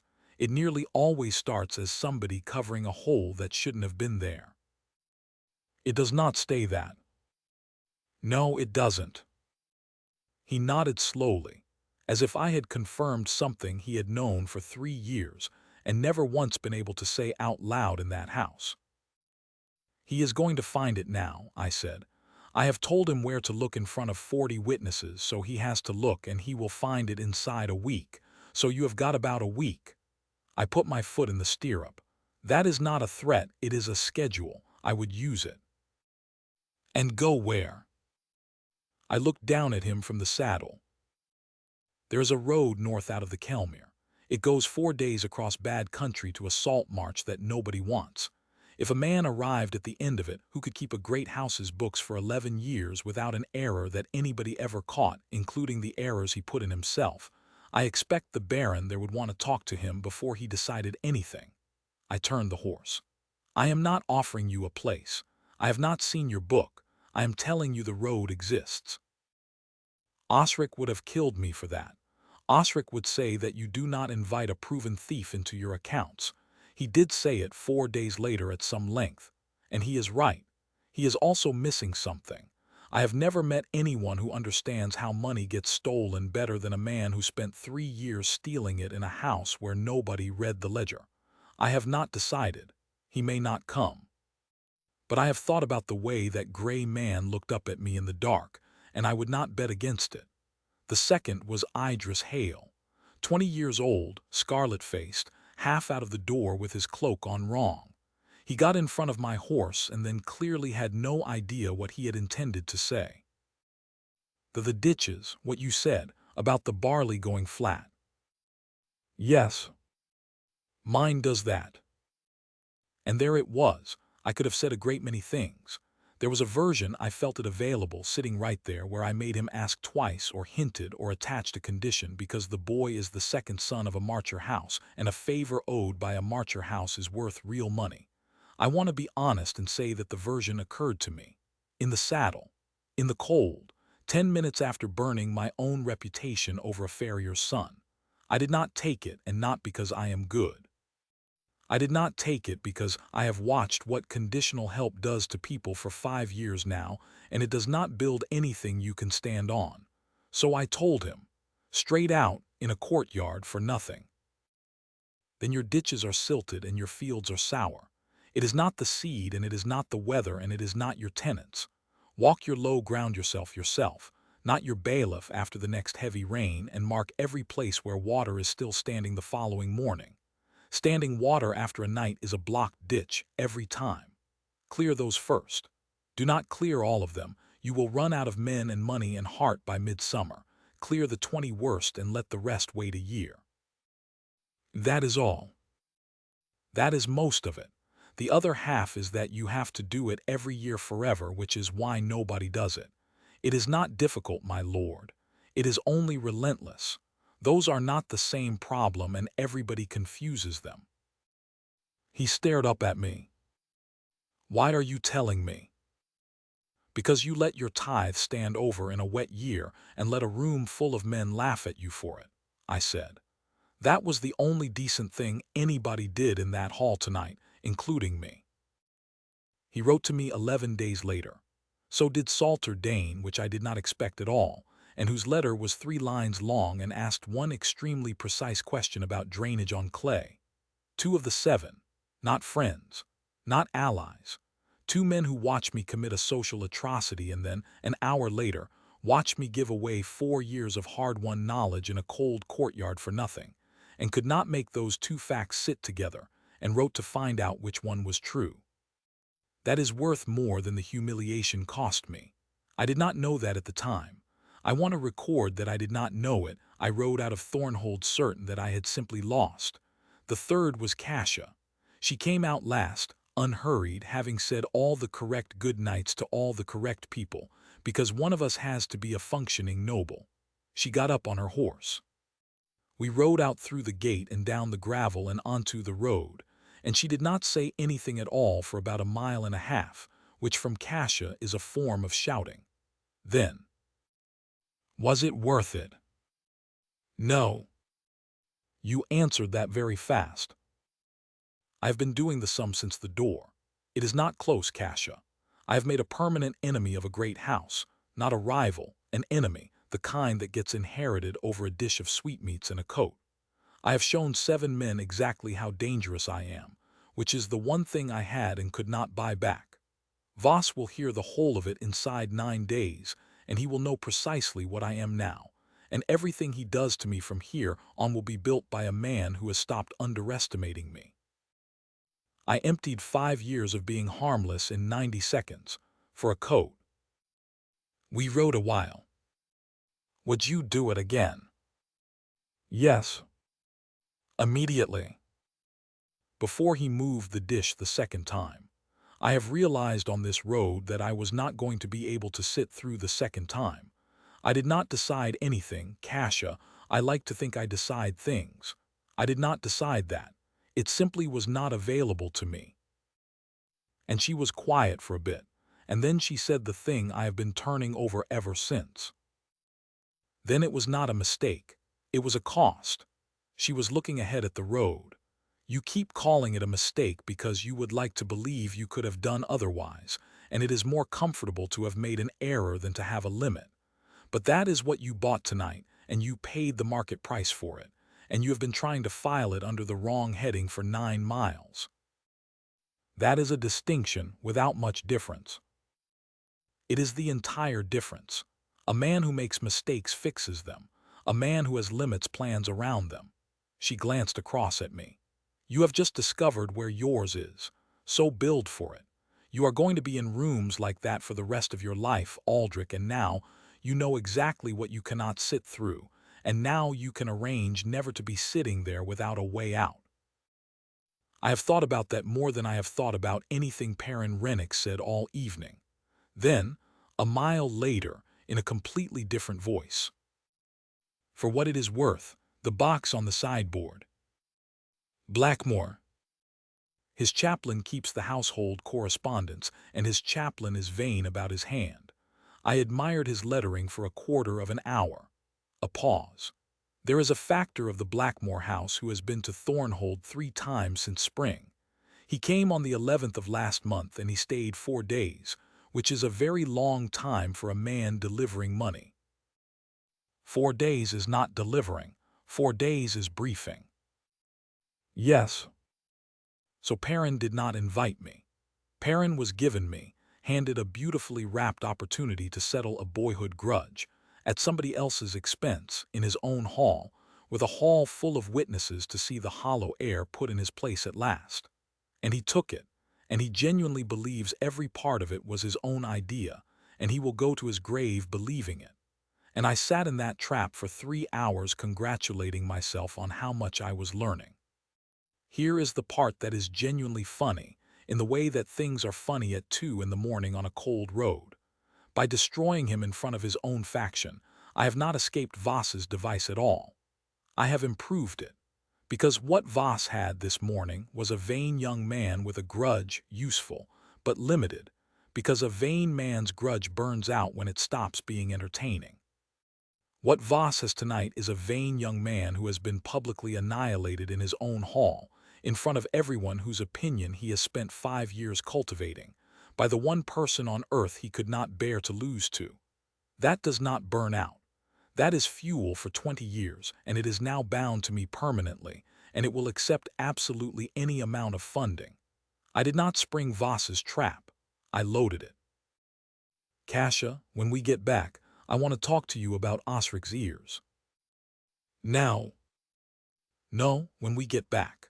I have got about 4 days of road to work out how badly we are doing it, and I already know the answer is very. We were 2 hours out from Thornhold in the dark when the rider came up behind us.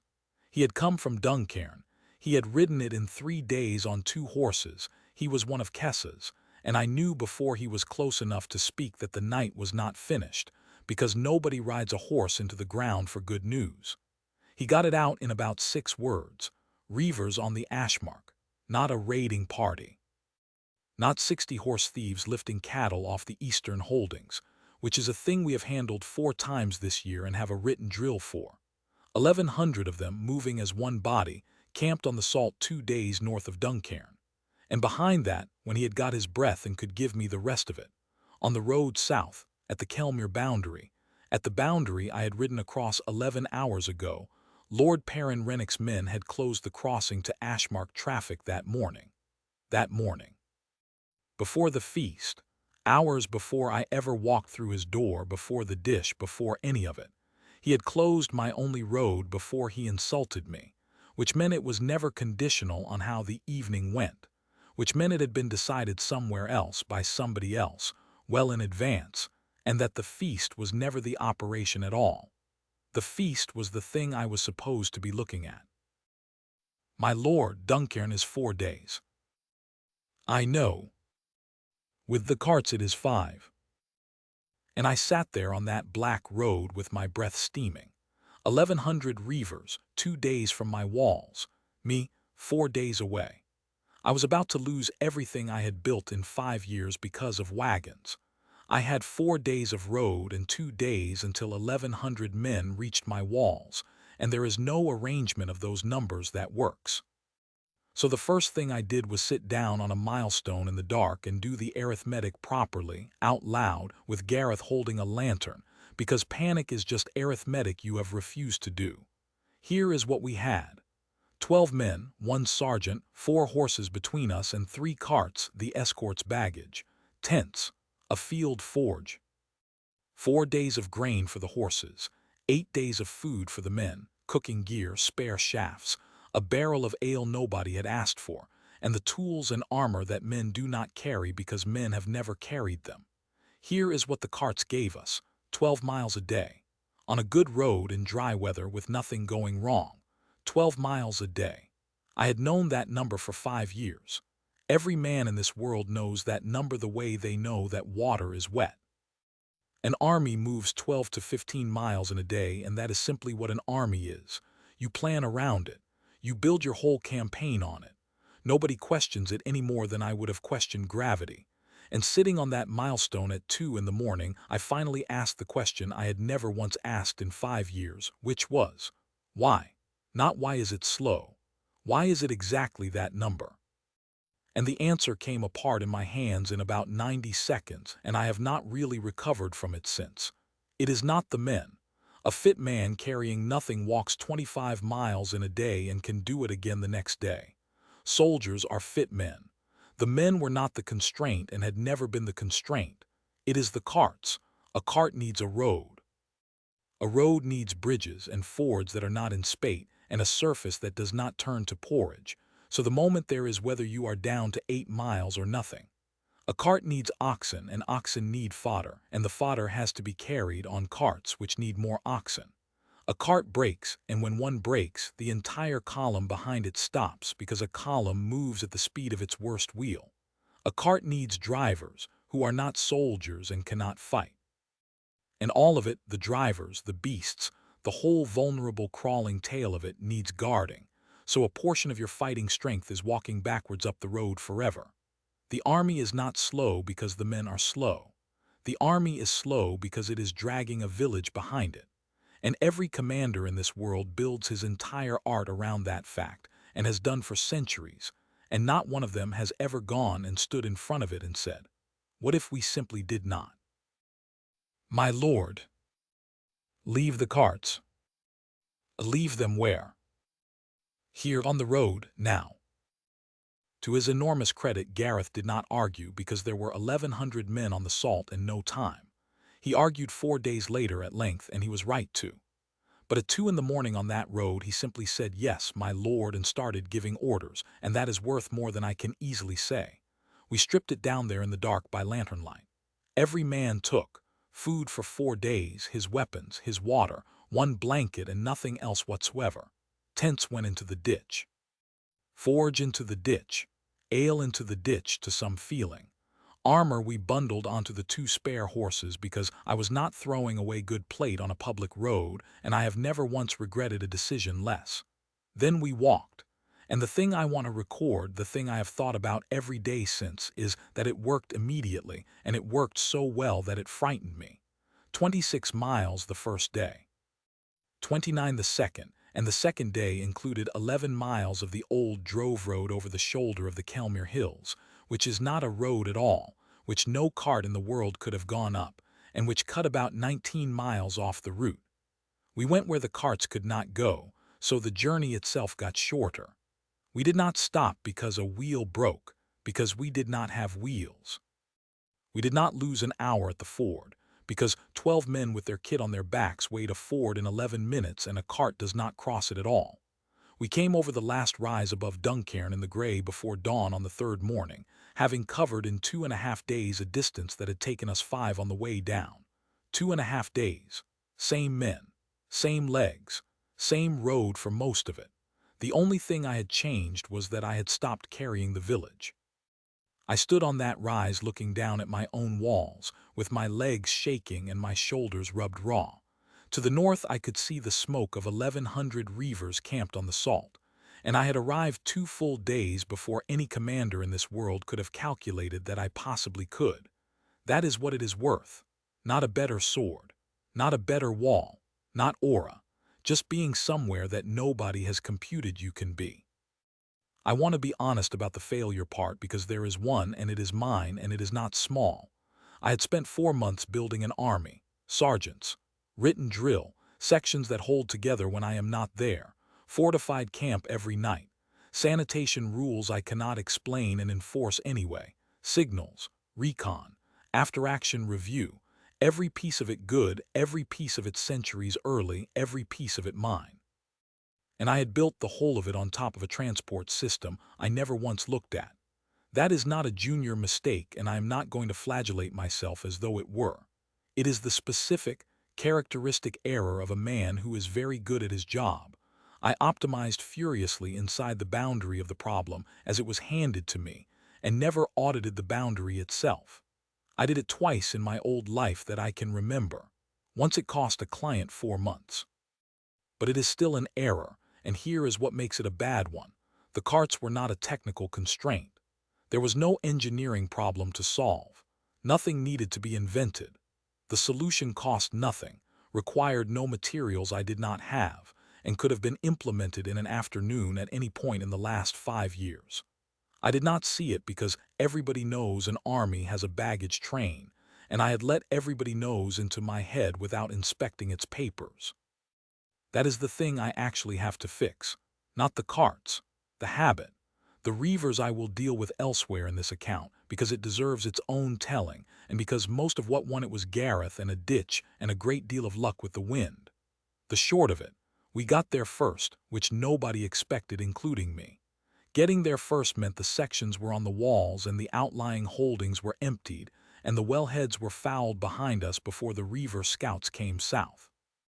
Being on the ground 3 days early turned an assault into a siege, and turned a siege into a supply problem. And 1,100 men on Assault Flat in late summer have a supply problem measured in days, not weeks. They sat in front of Duncairn for 9 days and they went home hungry, and we lost 4 men and I have their names written down. We did not win that. We simply arrived, which I am beginning to understand is most of what winning is. 11 days later, I stood in the yard at Duncairn with the sergeants in a half-circle and a canvas bundle at my feet, and told 200 men that I was abolishing the baggage train. I had better explain first what was in my head, because it was not my idea. Almost none of it is ever my idea. I want that written down plainly somewhere in this account, since I am the only person alive who can write it. In my old life I read history. Not professionally, not seriously. I read it the way other men fish. Late at night badly for pleasure with no purpose whatsoever, and my wife thought it was funny, and I would have told you without hesitation that it was the single most useless thing I knew anything about. It has now been worth more to me than my degree. Because 2,000 years before I was born, in a world that nobody in Valdrin will ever hear of, a Roman named Gaius Marius had exactly this problem. His armies crawled. Every legion dragged a mile of mules and carts and camp followers behind it, and the whole force moved at the pace of the slowest axle, and the baggage was the softest thing on the field and everybody knew it. So he took the carts away and gave the load to the men. Each soldier carried his own rations, his own kit, his own stakes, his own entrenching tool, slung on a forked pole over the shoulder so the weight rode high and the hands stayed free. The army stopped needing roads. It stopped needing to be guarded from behind. It became, in one stroke, the fastest thing on the continent, and it stayed the fastest thing on the continent for about 400 years. The soldiers hated it so much that they named themselves after it in the sour way soldiers do. Marius mules. The joke stuck for 2 millennia, which is how I know about it, sitting in a yard on a salt march in a world with a different sky. And it is not only Marius.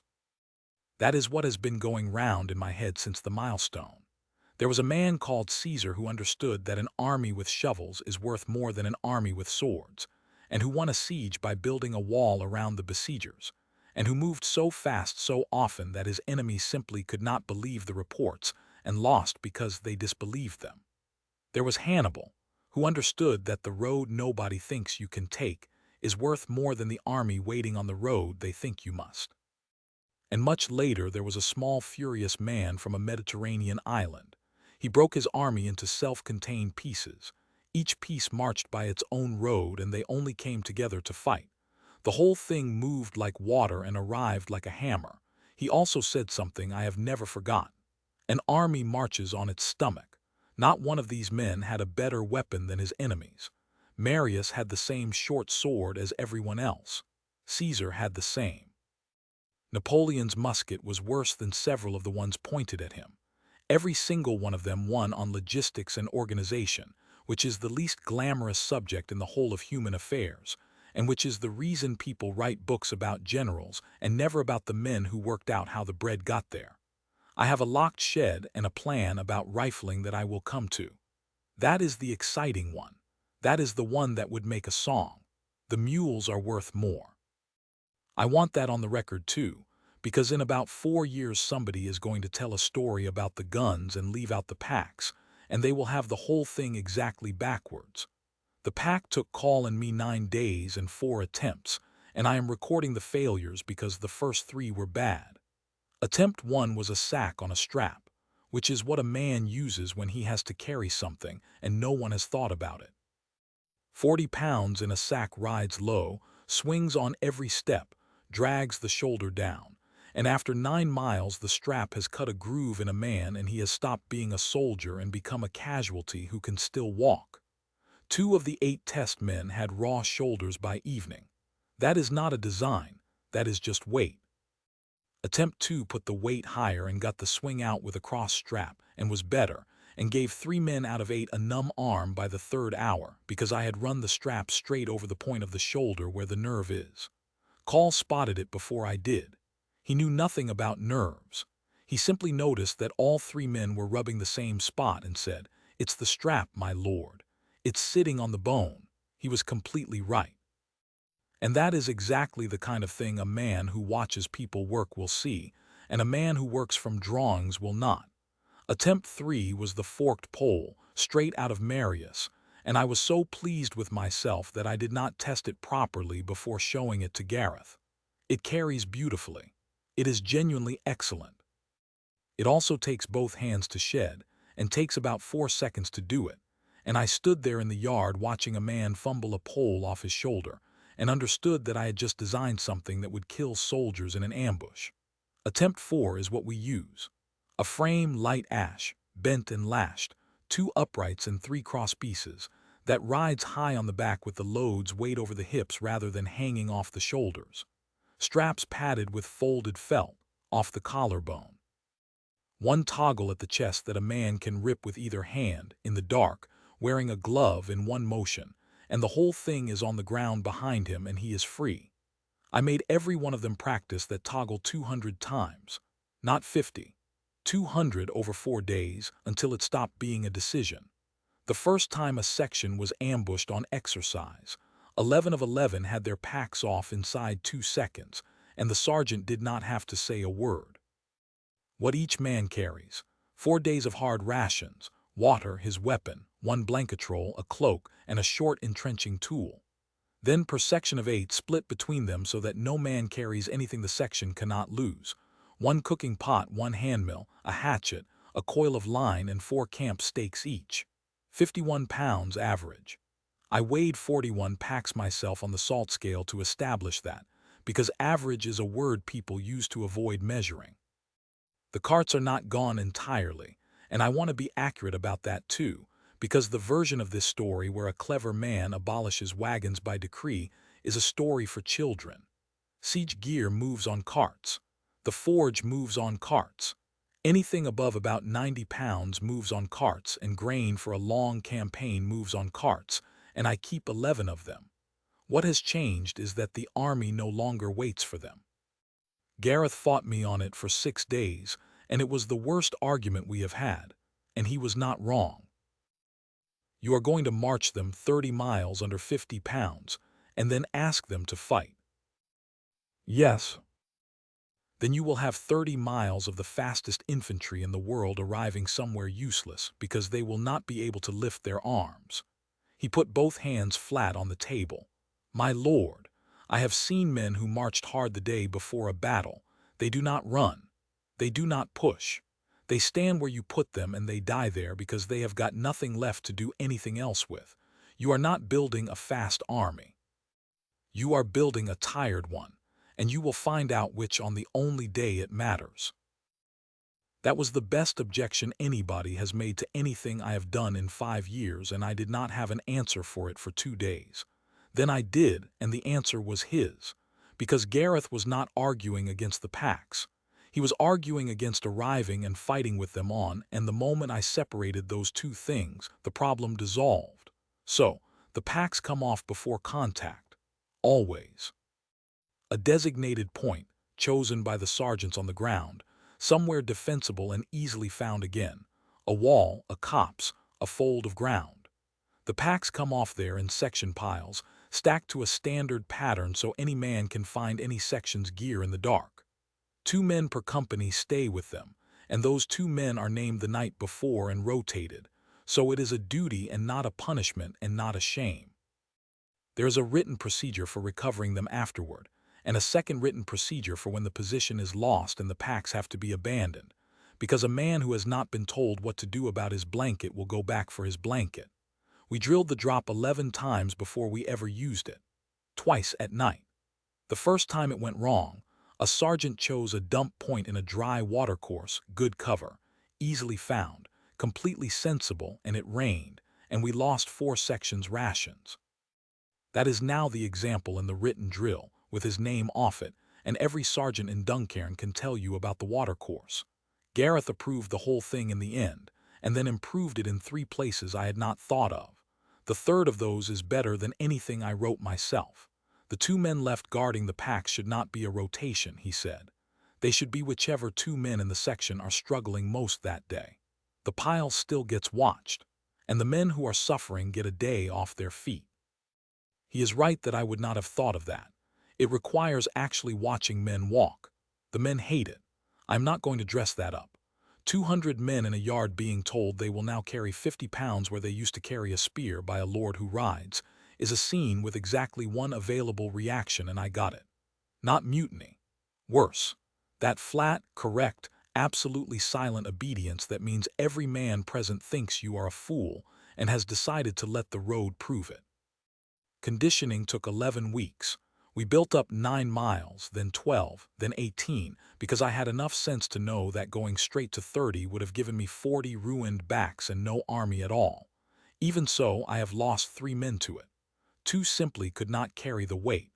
They have gone to other work in the town, with their wages intact and no shame attached to it. The third is a good man with a knee that will not come right again. He is now permanent quartermaster's clerk at full soldier's pay, and I will keep paying it for as long as I hold this march. That one is on my account. He was fit and willing and 39 years old, and I should have looked harder at the older men before I started, and did not because I was excited. But somewhere in the 9th week it turned. It turned the way these things always turn, which is not through a speech. A section came in off a 19-mile march in the rain, dug their camp in 80 minutes because they now do that without discussion, ate hot food, and watched a merchant's train that had left Duncairn a full day ahead of them come struggling in 3 hours later with a broken axle and a cold camp. And a man in that section, Wat Hallow, who I would not have picked out of a crowd 4 months ago and who is now a sergeant, looked at those carts and said, loud enough for his whole section to hear, "There they are, poor bastards, still got wheels." That is the entire turn. That is the whole of it. One joke at somebody else's expense from a man carrying 51 pounds who has just discovered he is not the one being pitied. They started calling themselves the Mules about a fortnight after that. It began as an insult from the garrison cavalry, which is how these things always begin. Within a month they were saying it about themselves. Within 2, they were saying it to men who were not entitled to say it back. And last week I watched a 19-year-old tell a new recruit completely seriously that he was not a mule yet and would have to earn it. I did not plan that. You cannot plan that. I have tried in 2 lives to manufacture that feeling in a workforce, and it cannot be done. All you can do is build the conditions and get out of the way.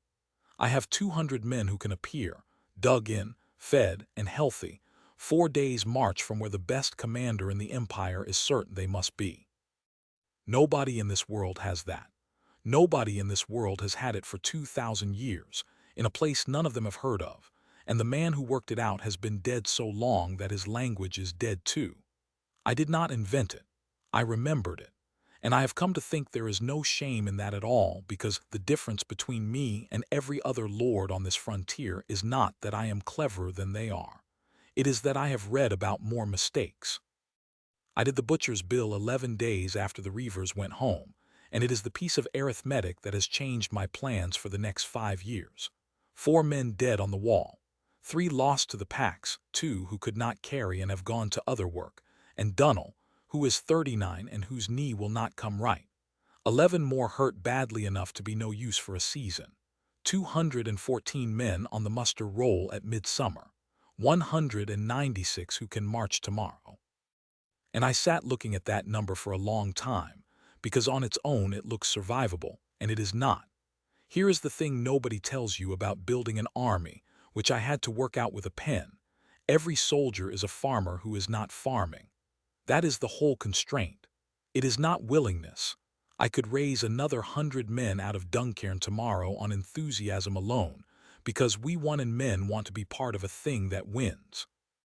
It is that those 100 men are currently digging, plowing, quarrying, carting, and building, and the moment I put a spear in their hands the ditches stop, the harvest drops, and I have bought myself a slightly larger army and a hungry town, which is how you lose a frontier in 2 years rather than 5.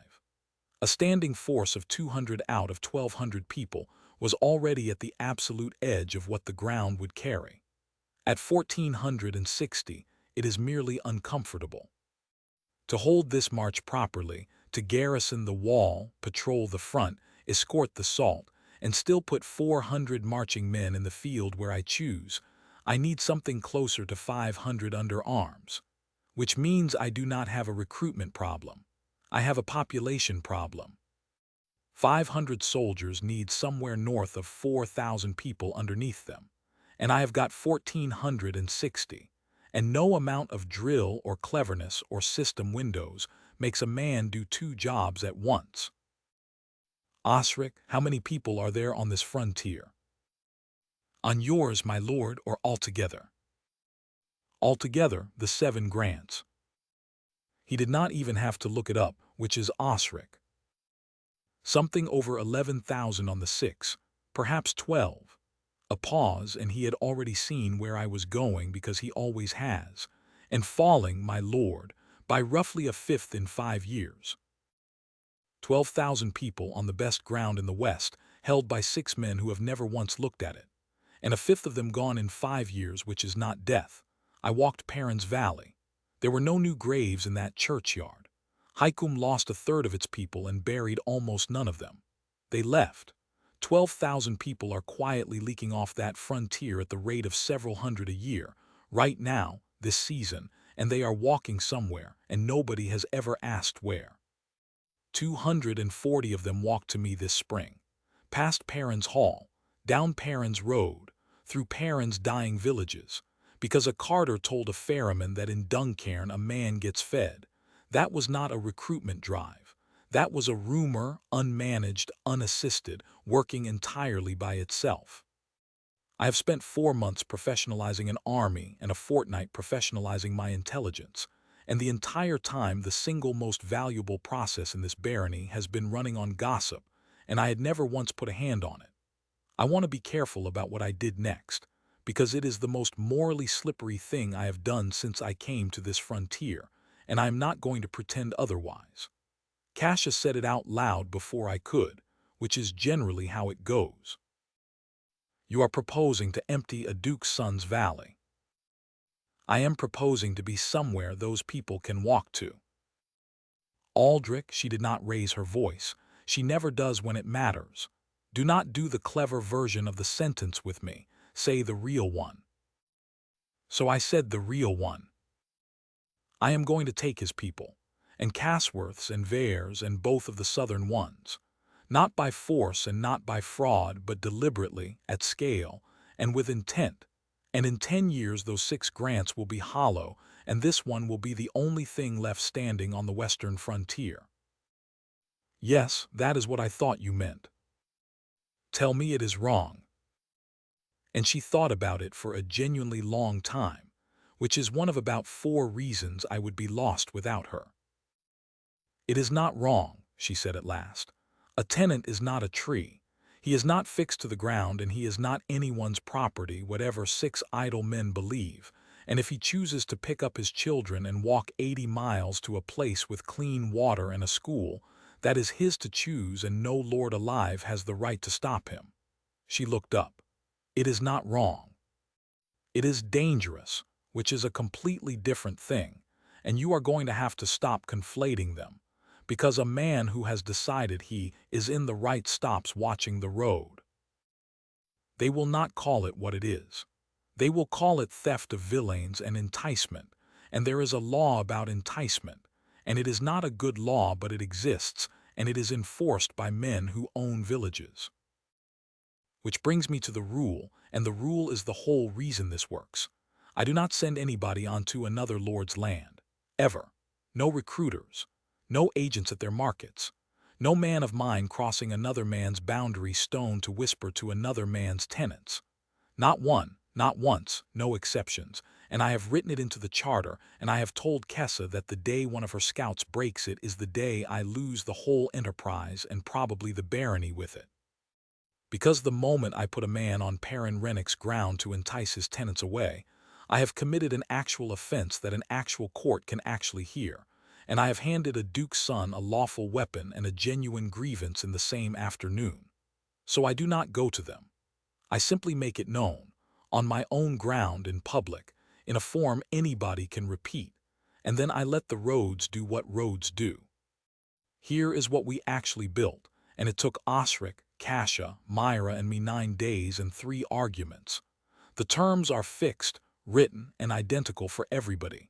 This is the piece that does all the work, and it is the piece that has no equivalent anywhere in this world, where what a newcomer gets depends entirely on the mood of the man he asks. Ours does not depend on anything. It is the same for a smith and a widow and a boy on his own, and it is read aloud to them at the gate, and a copy goes on the post in the square where it stays. Arrival, a week's food, a place to sleep dry, and a hot meal that evening, before anybody asks you a single question. That is Myra's, and she fought for it, and she was right. You do not assess a man who has walked 80 miles until you have fed him. Year 1, a plot, timber for a roof, and the loan of tools, and 40 days' labor owed to the barony on the works, which is a real debt and is written down and is not pretended away. Year 2, the tithe begins at a fixed share that is posted publicly and cannot be raised by me or by anyone after me without the whole town seeing it change. Year 7, the plot becomes yours. Freehold. Yours to sell, yours to leave to your children, and no lord of Duncairn can take it back. That last one caused the largest argument of my life with Osric, who is not a greedy man, and who understands perfectly well that I have just given away a permanent share of this barony's land in exchange for people who have not arrived yet. You are alienating the domain, my lord, permanently. Every acre you promise is an acre no future baron of the Ashmarch can ever use. Yes. You said that very quickly. Because I have thought about it for 4 days and the arithmetic is not close. What is an acre of the Ashmarch worth, Osric, truly? Salt flat, no water, no timber, and a gray tide eating the north of it. I put the pen down. It is worth nothing. It has been worth nothing for 200 years. The land is not the asset. It has never been the asset. The only thing on this frontier that has ever had any value at all is people who will work, and I can buy those with a thing I have in unlimited supply and no use for. I am not giving away land. I am trading a worthless thing for the only valuable thing. If it works, I will have 4,000 people and the finest ground in the West will be empty. If I keep the acres instead, I will own a great deal of salt and I will die alone on it. He came round in the end, and then because he is Osric, he improved it by adding the one condition I had missed. If the family leaves before the 7 years are up, they forfeit the land. So the promise costs me nothing until it has already been earned. I stopped worrying about it entirely. And then the intake itself, which is the part I enjoy more than I should. Every single person who comes through that gate is asked what they can do, not what they are, what they can do, and it is written down. Not to sort them into betters and lessers, to find the ones nobody has ever asked before, because I have now learned this lesson 4 separate times on this frontier, and I am done being surprised by it. Bram was a drunk. Sarn was a beggar with a drowned trade. Call had not been given real work in 10 years. Kessa was a child stealing food, and is now the best surveyor I have and runs my scouts. Wat Hallow was a name on a muster roll in April and is a sergeant in August. Not one of those 5 was made by me. Every one of them was already that person when they arrived and was standing in plain sight and had simply never once been asked the question. There is no shortage of talent on this frontier. There never was. There is a shortage of people who look, and I have decided to be the only one who does because it turns out to be the cheapest possible advantage. It costs a clerk, a bench, and 11 minutes per family. So we ask, everybody, every time. And sometimes a woman mentions that she used to keep her father's accounts, or a man says he can read a river, or a boy turns out to have spent 4 years apprenticed to a wheelwright before the shop failed. That goes on a list. The list comes to me, and I go and find them. 2 hard limits, and I have made both of them public, because a promise you cannot keep is worse than a refusal. The first is water, and it is bitter, because the gray took my spring 11 months early, and I have not replaced it yet. Every well in the town is open, and we are back to hauling. I can water 1,400 people. I can water 2,000 badly. I cannot water 4,000, and I will not bring families across 80 miles of open country to a place that runs dry in the second summer. So the intake is capped, by written order, until I find water, and finding water is now not merely an engineering problem or a survival problem. It is the gate on the entire future of this barony. Everything I have just described is stacked behind one hole in the ground that I have not yet found. The second is that I will not take a bondsman. That one arrived at my gate in the 3rd week. A man of about 40, who had walked here from the southern reach with his wife. He had a lord's mark burned into his shoulder, which meant that in the plainest possible law he was another man's property. And I stood there and I wanted him. He was a cooper. I need a cooper. I sent him back. Not empty with food and the fare for the ferry and the name of a house in Highmore that hires free men and asks few questions, which is the most I could lawfully do and is not enough, and I know it is not enough. Because the moment I shelter one bonded man, everything I have built stops being lawful. It becomes theft of another lord's property, in a real court, with a real law behind it. 6 lords who currently have no legal complaint against me would suddenly have one. And then the whole thing, the terms, the freehold, the 1,400 people already living here, gets taken apart by men in a room in the capital who have never seen this frontier. I have thought about that man a great deal. Kasha told me I did the only thing available. Myra did not speak to me for 2 days, and I did not defend myself because she is also right. I have written his name down. When I am strong enough that 6 idle lords cannot take my barony apart with a lawsuit, I am going to go and find him. That is not a resolution. That is a debt.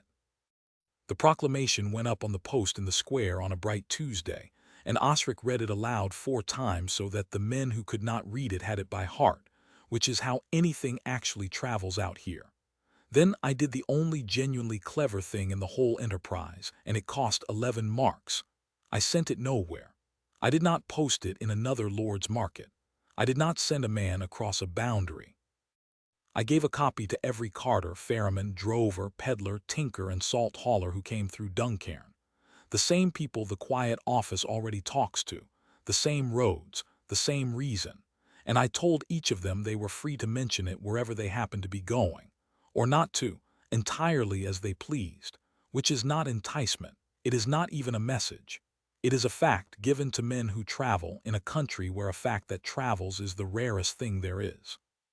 240 people walked to Duncairn this spring on a rumor that nobody was managing. I'm extremely interested to find out what happens now that somebody is. The Dominion recorded it as a decree, charter of settlement, enacted, posted, and public, terms fixed and non-revocable, freehold at 7 years. Intake capped at 2,000 souls, binding until a water source is secured. Projected inflow over 12 months, 6 to 900. Constraint: water. This decree cannot be fulfilled. And a note beneath it: no comparable instrument exists in the 7 grants, nor in the 4 provinces adjoining them. This decree cannot be fulfilled. The system has never once told me off before. I read it 3 times and I have decided to take it as a schedule rather than a judgment. Find the water. Everything else is already built and waiting behind it.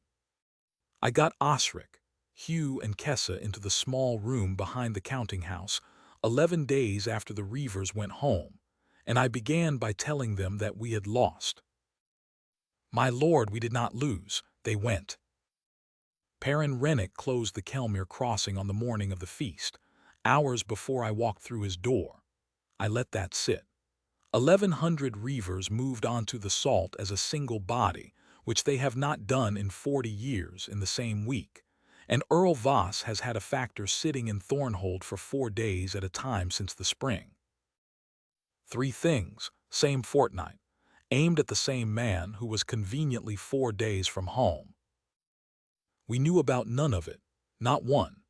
I found out about the crossing from a rider on a road at 2 in the morning, and I found out about the factor because Cassia flattered a chaplain about his handwriting. Nobody said anything. That is not bad luck. Luck is when a thing happens. This is 3 things arranged, and we walked through the middle of the arrangement for 6 weeks and did not see the shape of it. Every piece of it was visible to somebody. It was simply visible to 11 different somebodies, and no 2 of them ever spoke, and there is nowhere in this town where those 11 pieces could have been put on the same table. So we are going to build the table. Osric has had ears since long before I understood what he was doing. A carter who mentions things, a woman at the Fen crossing, his cousin's boy in Blackmore town. He is genuinely good at it, and he has been doing it for years out of his own pocket without ever writing a single word down. And that is the whole problem, and it took me an hour to explain it to him without insulting him, and I am not sure I managed, because what Osric has is not intelligence. It is gossip with a good memory attached to it. It lives entirely in one man's head. It cannot be searched. It cannot be compared. Nobody else can use it, so it does no work when Osric is asleep or traveling or dead. And its greatest weakness is the one that nearly ended me last month. A man holding 40 facts in his head will always notice the loudest one, and the pattern is never in the loudest one. The pattern is in 3 quiet facts 3 weeks apart that no human being remembers together. I have run projects with 11 subcontractors on 3 sites. I know exactly what this is. This is not a knowing problem. It is a filing problem, so we made an office. 2 rooms, a lock, and Osric at the head of it, and I would like to note that the moment I said the word office his entire face changed. Because Osric is a man who has spent his life being valued for his discretion and has never once been given a budget. Collection is the first half, and Kessa runs the field end of it. Standing sources instead of a lucky conversation. Carters, ferrymen, innkeepers, the woman who does the washing at a great house, the boy who holds horses at a market. Not spies. Nobody swears an oath. Most of them do not know they are anything at all.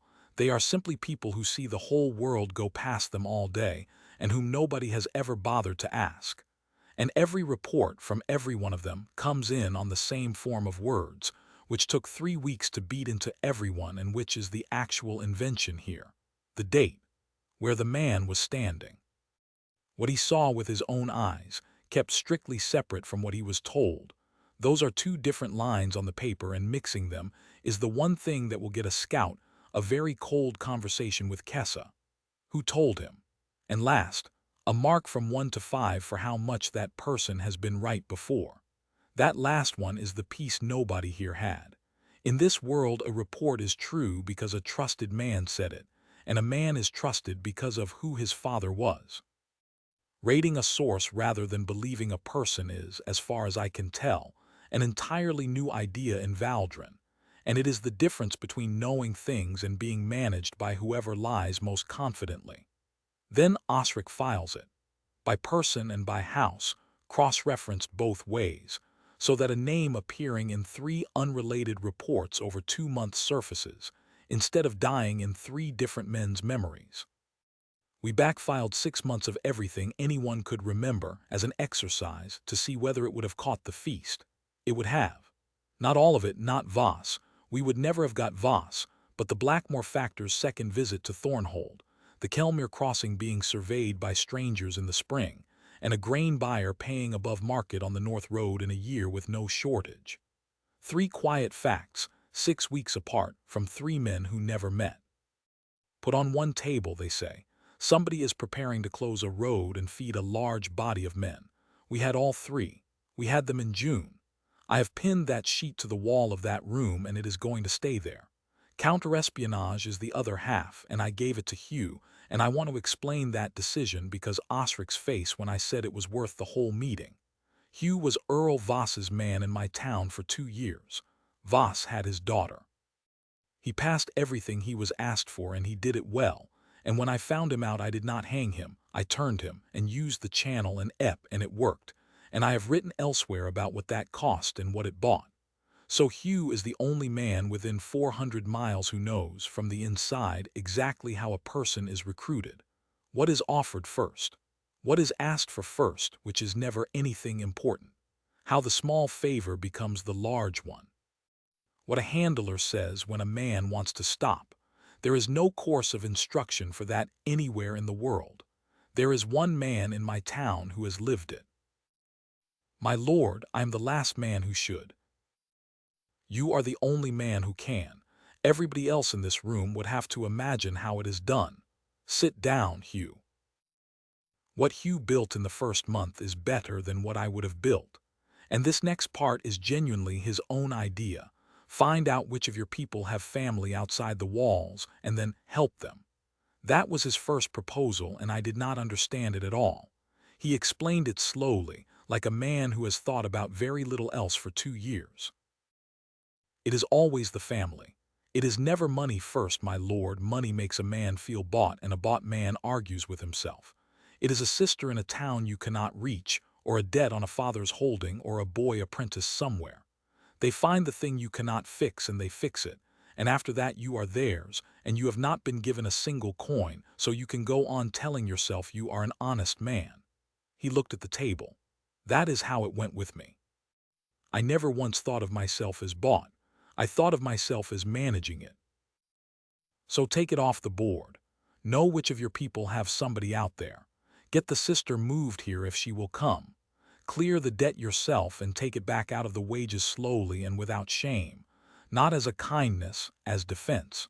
You cannot be leveraged with a thing your lord has already fixed. That is the single best piece of security thinking I have heard in this world, and it did not come from me. It costs money. It has already cost about 90 marks, and it will cost more, and Osric hated it for a fortnight until he did the arithmetic on what one turned clerk cost us in the spring, and now he defends it more fiercely than I do. The rest of Hugh's department, nobody sees the whole of anything. The men who dig know the line of the ditch and not the plan. The carters know the load and the destination and not the purpose. This is inconvenient about twice a week, and I have stopped apologizing for it. And the canary. This one is Hugh's, and it is beautiful, and I have to be careful writing it down. When we suspect a leak but cannot place it, we tell 4 people the same thing with one small, harmless detail different in each version. The number of carts, a day of the week, a man's name. Then we wait to hear which version comes back to us from outside. It has run twice. The first time nothing came back which told us nothing, and I had to explain to a disappointed room that a test producing no result is not a failed test. The second time, a version came back inside 9 days. It was the version we had told a man I would have staked my life on. He was not Voss's man. He simply tells his wife everything. His wife's brother drinks in Fen, and by the fourth mouth it had reached Blackmore. There is no villain in that story. That is why I am recording it. The leak was not treachery. It was a man who loves his wife. We did not punish him. We moved what he sees, and Hugh talked to him, and he cried, and he is still with us and now more careful than any man in Duncairn. A discovered channel is worth more open than closed. That is the doctrine. It is written at the top of the page in Hugh's own hand, and it is the most expensive thing I have learned on this frontier. Osric asked one question at the end of that first meeting, and it was, of course, the dangerous one. My lord, when you know a thing the way you know things, do we file that too? The room went quiet. Kessa looked very carefully at the wall. They have all noticed. Of course they have all noticed. 5 years of a man who occasionally knows the exact depth of a water table, or that a well will fail, or a number he has no possible way of having. You file it as coming from me, rated 5, with no source given. And if any man asks you where I get it, you tell him I read a great deal and I ask boring questions, both of which are true. That is not an answer. No, it is not. He looked at me for a long moment. Then he wrote it down exactly as I had said it. Osric was my father's man once. Then he was mine. I think he is something else now. He is a man who has decided there are 2 or 3 questions he is never going to ask me. He decided it deliberately, and he knows that he decided it. That is worth more than obedience. Obedience I could buy, and it solves something I have been quietly frightened of for 5 years. Until now, every time the system handed me something I could not explain, I had to either sit on it or lie badly. Now there is a building the knowledge can come from, a department, an institution with a name and a lock and 11 clerks that produces things nobody else knows. Let them wonder how Duncairn learns what it learns. There is a room they can point at. The most useful thing about the quiet office may turn out to be that it is an excellent place to hide a miracle. The last thing I did that season, I did alone at night and told 3 people. There is a stone shed out past the tannery. It used to be a barrel maker's store. It is now the only building in the Ashmarch with 2 locks on the door and no windows in the walls. Inside, on a bench, there is a length of bronze tube 11 inches long and a wooden frame with a hand crank. Underneath the bench there is a barrel with 11 failed attempts in it. Call thinks we are making a better pump. I have not lied to him. I have simply not corrected him, and I am aware of the distinction and I am not proud of it, and I will tell him within the year. Here is the whole of it, written down once in this book, which never leaves my hands. The cannon at Thornhold could reach 110 paces and could have reached 1400. Nothing about that gap is exotic. There is no discovery in it. Every part of that gap is precision, and precision is not a science. It is a habit. And it is the one habit I brought with me from a world where a man spent 4 months on the tolerance of a bearing seat. 4 things. That is all it is. Bore it, do not cast it. Cast a solid cylinder of bronze and then cut the hole out of it with a boring bar, turning under its own weight, so the bore is round and straight and the same in every gun. Every cannon in Valdrin is cast hollow around a core that shifts in the mold, so no 2 are alike and none are true. Then the ball can fit. With a bore that is actually round, the shot can be made to size, and the gas that currently screams uselessly past the ball goes into pushing it instead. Nothing else changes. Same powder, same weight, and the gun becomes a different weapon. Put the trunnions on the center line and give it a screw. So it stops beating its own carriage apart, and so a man can raise the muzzle by turning a screw a measured number of times rather than hammering a wedge and squinting. Then write the numbers down. This is the one nobody here will ever see coming, and it is the one that matters most. If the bore is true and the ball fits and the charge is measured and the elevation is a number, Then the same gun with the same charge at the same setting puts the shot in the same place. Every time, which means you can make a table. So many turns of the screw for so many hundred paces. And then artillery stops being a mystery practiced by old men with an instinct and becomes a thing that can be taught to a 19-year-old in a fortnight. That is the actual weapon, not the gun, the table. And then when the bore is true, the fifth thing becomes possible, which is the one I have not managed and may not manage for years. Cut a shallow spiral groove down the inside, so the ball leaves it spinning about its own axis of flight and stops wandering. I know it works. I know precisely why it works.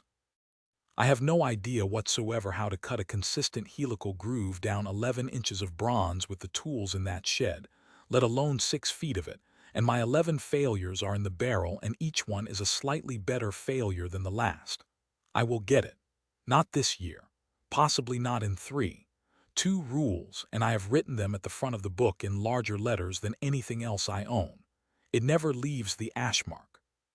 The moment anyone sees a gun of mine put a ball where I said it would go, every foundry in the empire has it inside 2 years, and the great houses have 100 of them to my 6, and every advantage I have bled for evaporates. Voss does not need to steal this. He only needs to see it once, so it does not get demonstrated. It does not get boasted about. It does not go to a muster or a tourney or a border dispute, and it is never used in a fight I could win without it. That one is going to cost me. I have thought about it hard and I am certain of the arithmetic, and I am also certain that at some point in the next few years I am going to stand on a wall and watch something happen that 6 good guns would have stopped and choose not to use them. I do not know yet whether I will actually be able to do it. Kasia thinks I will not. She may be right. She was right about the dish. But this is a whole card, and a whole card is only worth anything while nobody knows the shape of it. I sat in that shed on the last night of the season with a lamp and 11 failed pieces of bronze and thought about Perrin Rennick standing in his courtyard, telling 6 lords that nobody arms men with muskets. He is right. Nobody does. Not because the weapon could not be made to work. It can. I know exactly how. Get the loading down from 14 movements to 4 and replace the burning cord with something that does not go out in the rain. It is because of what the weapon would do to them. In a world where one great knight can break a whole company by himself, a gun that lets a farm boy kill that knight from 80 yards away is not a tool. It is the end of them. All of them. The whole arrangement. Every lord in that hall understood that in his bones without ever once saying it out loud, and that is why 110 years of gunpowder has changed nothing at all in this empire. I understand it too. I am the only person alive here who understands why it is true, which is not the same as being glad about it. Because here is the thing I keep arriving at, alone, late, with a lamp. I did not come here to be a better lord than Perrin Rennick. That is not difficult, and it is not interesting, and it would not be worth 5 years. I am building something that ends men like him. The sergeants end him, because a force that keeps working when the lord is dead does not need a lord who is a champion. The mules end him because speed beats blood. The quiet office ends him because a house that cannot be bought or blinded cannot be ruled by a man whose only method is buying and blinding. And the table of numbers in that shed ends him most completely of all, because it means the thing that decides a battlefield can be taught in a fortnight to a boy with no name and no blood and no aura at all. I do not think I understood until that night quite how much of what I am doing out here is treason. Not against the crown. The crown will never notice. I have the charter that is never renewed, and the road nobody watches, and 200 men nobody has counted. Against the arrangement. Against the whole idea that some men are born able, and everyone else is born to be ruled by them. That idea is the wall this entire world stands on. And I have spent 5 years quietly digging away at its foundations with drainage ditches, written drill, a school, and a sergeant called Wat Hallow who was nobody at all in April. I put the lamp out and locked both locks and stood in the yard for a while. Somewhere south of here, a man in Blackmore is reading a very detailed account of what I did at a dinner table, and adjusting. Somewhere in the Kelmir, a young lord who has never read his own ledger is finding out about 2 lines in it and hating me in a way that will not stop. And somewhere in the capital there is a clerk with a standing instrument and 7 charters, none of which has ever been renewed, who has not thought about the western frontier in 5 years and is not going to start now. Good. Let it stay that way as long as it possibly can. The Dominion closed the year with the territory sheet. Duncairn, the Ashmarch, population 1463 up 263, charter rank barony, standing men at arms 214, organization rated unprecedented for the era. Sustained march rate 26 miles a day against a regional norm of 12. New department, the Quiet Office, active.